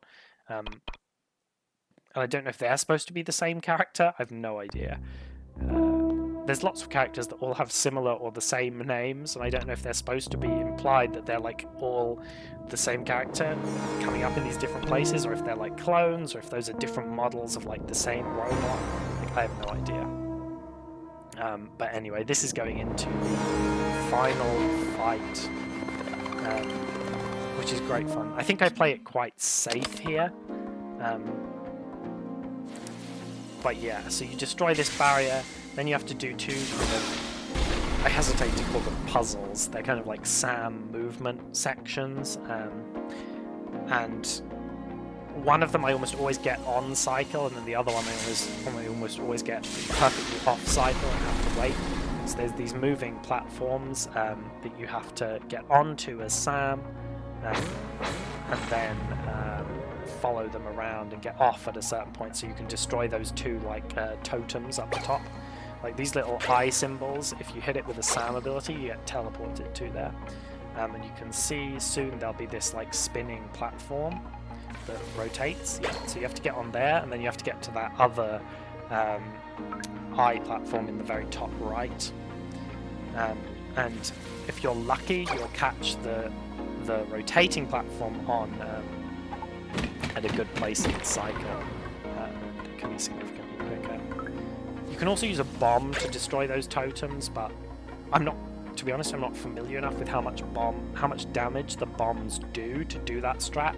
I don't think it saves that much time. It saves you like 2 melee swings worth of time, I guess, because I think it's 1 melee swing plus a bomb. And then you can see there, this is on cycle, right, where I don't have to wait for the whole thing to take around. But there's more of these totems that you can destroy, that you have to destroy in the final boss fight as well.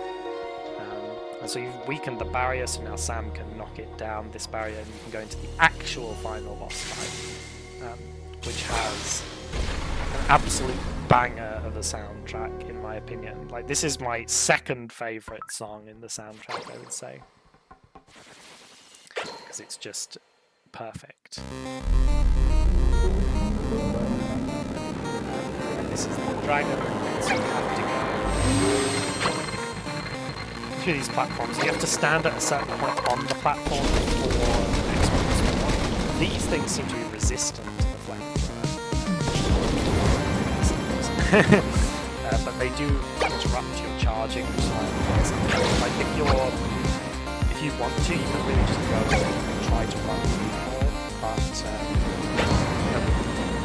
I don't personally. I tend to value consistency, but if I was doing the individual level, then yeah, I would just go and just run past it.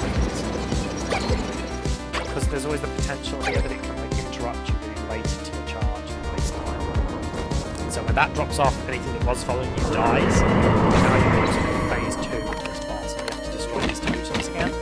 I've been thinking recently, I wonder if dropping a bomb and then hitting it into the totem will kill it like instantly.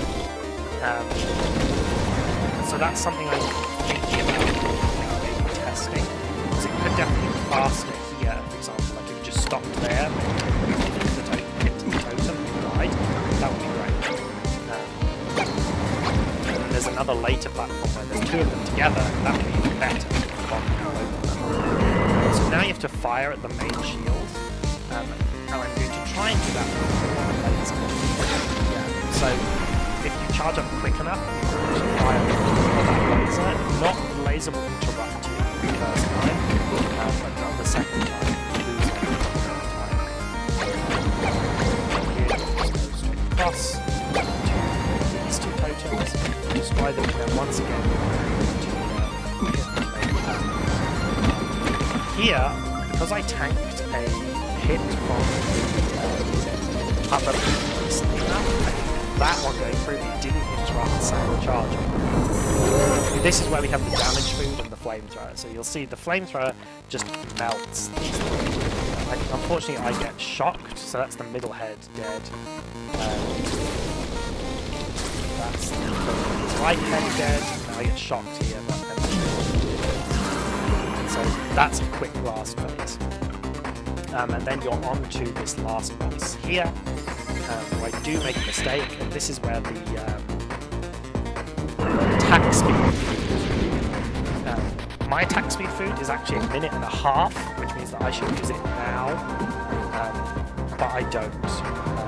I should use it before I hit this barrier, because it makes the charging up much quicker there, so then you can hit it with the barrier. But you'll see it makes it much quicker here. Now, I actually missed this one, because I think when you fast forward, there is a very small delay on the fast forward points, and that wastes just enough time that I can try to get the charge done in time. You'll see it on this. Actually, maybe that was on my previous run. I don't remember this one. I think ending the cutscene or fast forward scene on my videos. So yeah, I learned it here. So yeah, I got hit. So fast forward. Couldn't charge up to that because the time limit was actually really tight. So now I have these balls to finish. I learned my lesson. Time is when the final next hit. So pretty much. This is a timing trick that I used to put it difficult. Pretty easy. Don't fast forward, just now. This one's in the wrong place. So it's done. You'll see all the balls coming out, and I'd have to deflect all of those if I haven't. And so that is the game done. 3 hours, 4 minutes, and 55 seconds by me, which is the current world record. As I said, I would expect someone else to beat this relatively soon if they want to, or I might beat it myself, go for a bit more consistent run, because there was that death at Solomon, which I think is a big, easy win, in terms of if I just don't die there, I'll save it in 2 minutes. Then that clip in the tower from the time puzzle room was really bad, so I can save another like 1.5 minutes there, and then just sort of, the rest of it is all kind of like, it's ups and downs, right? Like some clips might take longer, some might take shorter, but if I get really lucky, a lot of them will cut off a lot more time. But I think there was one mistake where I went fast travel to the wrong place as well, cutting off that say 10-20 seconds. So I think this is easily improvable upon. I think realistically for me, if I got all of my clips like straight away, I didn't make any mistakes, no deaths, probably somewhere around a 3:15 to a 3:10 is possible. But again, because this is such a long run, it's really hard to have a run that is kind of perfect with no mistakes, you know, because it's so someone who's better than me. There are a lot of players who are better than me that don't do full game runs, or are more consistent at hitting the more risky strats. I think if you were to go for all the risky strats, and then also to go for the flamethrower skip and nail it first time, I think you could get down to a low, like, 3xx, like sort of 305 maybe. And for context, I think the current world record for using full game speed up, so where you can go at double speed in all your walking sections, or any section you want to, is like 2:53, let's say, somewhere around that, in the 250s, 2 hour 50 minutes anyway. And so I think that can probably be improved quite a lot as well, based on that, right? Like, because you would think it should be a lot faster than no FGS is. But yeah, I would say if I ever got like a 310, somewhere between a 310 and a 315 for this category, I'd probably just say I'm done with it. But I think someone better than me, who's more willing to use the really risky strats and gamble the run further on, further along. You know, if you want to gamble the run at like 3 hours in, go for it. It's not something I'm really willing to do, but if you are willing to do those strats and you hit them, I think you could get down to sort of like a 3:05. Yeah, I don't think sub 3 hours is possible. But if we did find something like factory early, or we were able to get into the dam early, then easily it's possible. You know, those would save like 10 minutes or more each. Like factory early would probably save 10 minutes. Dam early would probably save like half an hour, which would be big, really big. So I might investigate further into that. That's the next kind of project, I suppose, in terms of the next skip to find. Other than that, I think it's pretty optimized. Like, I don't think there's many more places that can be skipped that are going to be faster. It's just a matter of doing the skips that we currently have more quickly. And then optimizing the FGS run so that you can have FGS on during some of the actual dungeons, and that should make a big dent in the amount of time it takes you to complete it. Like, I think if you actually did the entire run with FGS on the entire time and you didn't die or anything like that, you'd probably be looking at like an hour and a half to do the whole run, which I know sounds insane, but it's hard to emphasize just how difficult it is to actually play the gameplay sections with that speed up on. Like, you're dead before you know it, basically, right? Because the knockback immunity is literally instantly gone, right? Because it's going so fast. But yeah, I think that's it.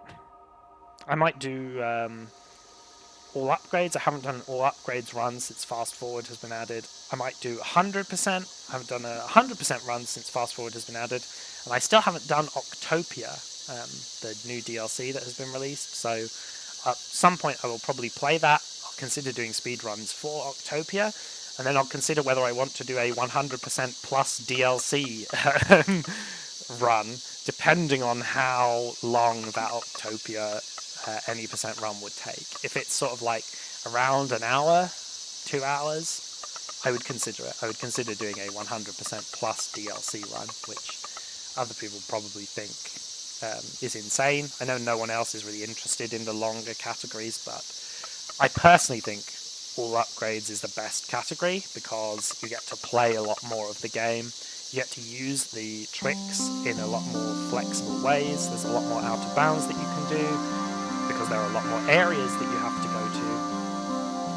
You make a lot more food because you fight a lot more mini-bosses. It has a much more interesting route, in my opinion, and you do a lot of side quests. As I say, like, managing all of the different side quests at the same time in Chapter 3 is something that I actually think is really fun and underrated. But hey ho, you can't make other people be interested in stuff. You can only do what you yourself are interested in. If you've made it this far into the video, thank you very much for watching. Go to speedrun.com, there's links to the Discord, feel free to join, ask any questions that you want. There's instructive videos under the guide section on speedrun.com. If you still don't understand after this video and watching those guides, feel free to ask in the Discord. People are generally, it's a small community, but people are very helpful, I find. And if no one else answers you, then I will eventually when I find the message. Yeah, and we always appreciate new perspectives. Like, we had a very kind of, in the beginning there was just kind of me, a guy called J Sloth, and a guy called Farini, and we all were kind of just bouncing ideas off of each other, and we all had the same sort of ideas, so we were just optimizing that. And then eventually Rubbertoe, and the current world record holder for the FGS category, a guy called Hina Mega, he joined, those two joined, and that's when we started getting stuff like charge storage, which really changed the way we looked at a lot of these clips. And then also the loading zone outbound stuff and the more consistent setups for all of these clips. So we always appreciate new perspectives, and you might bring us a trick that we've never thought of before. So hopefully, if you like this game, join the community and give it a go. There's always the individual levels as well if you don't want to do the full 3.5 hour run. But with that, I think I will leave you for the credits. I always listen to the credits at the end of my runs because I love the music and it shows you all the stuff of, like, you know, stuff that you've done. So here it is. Eastward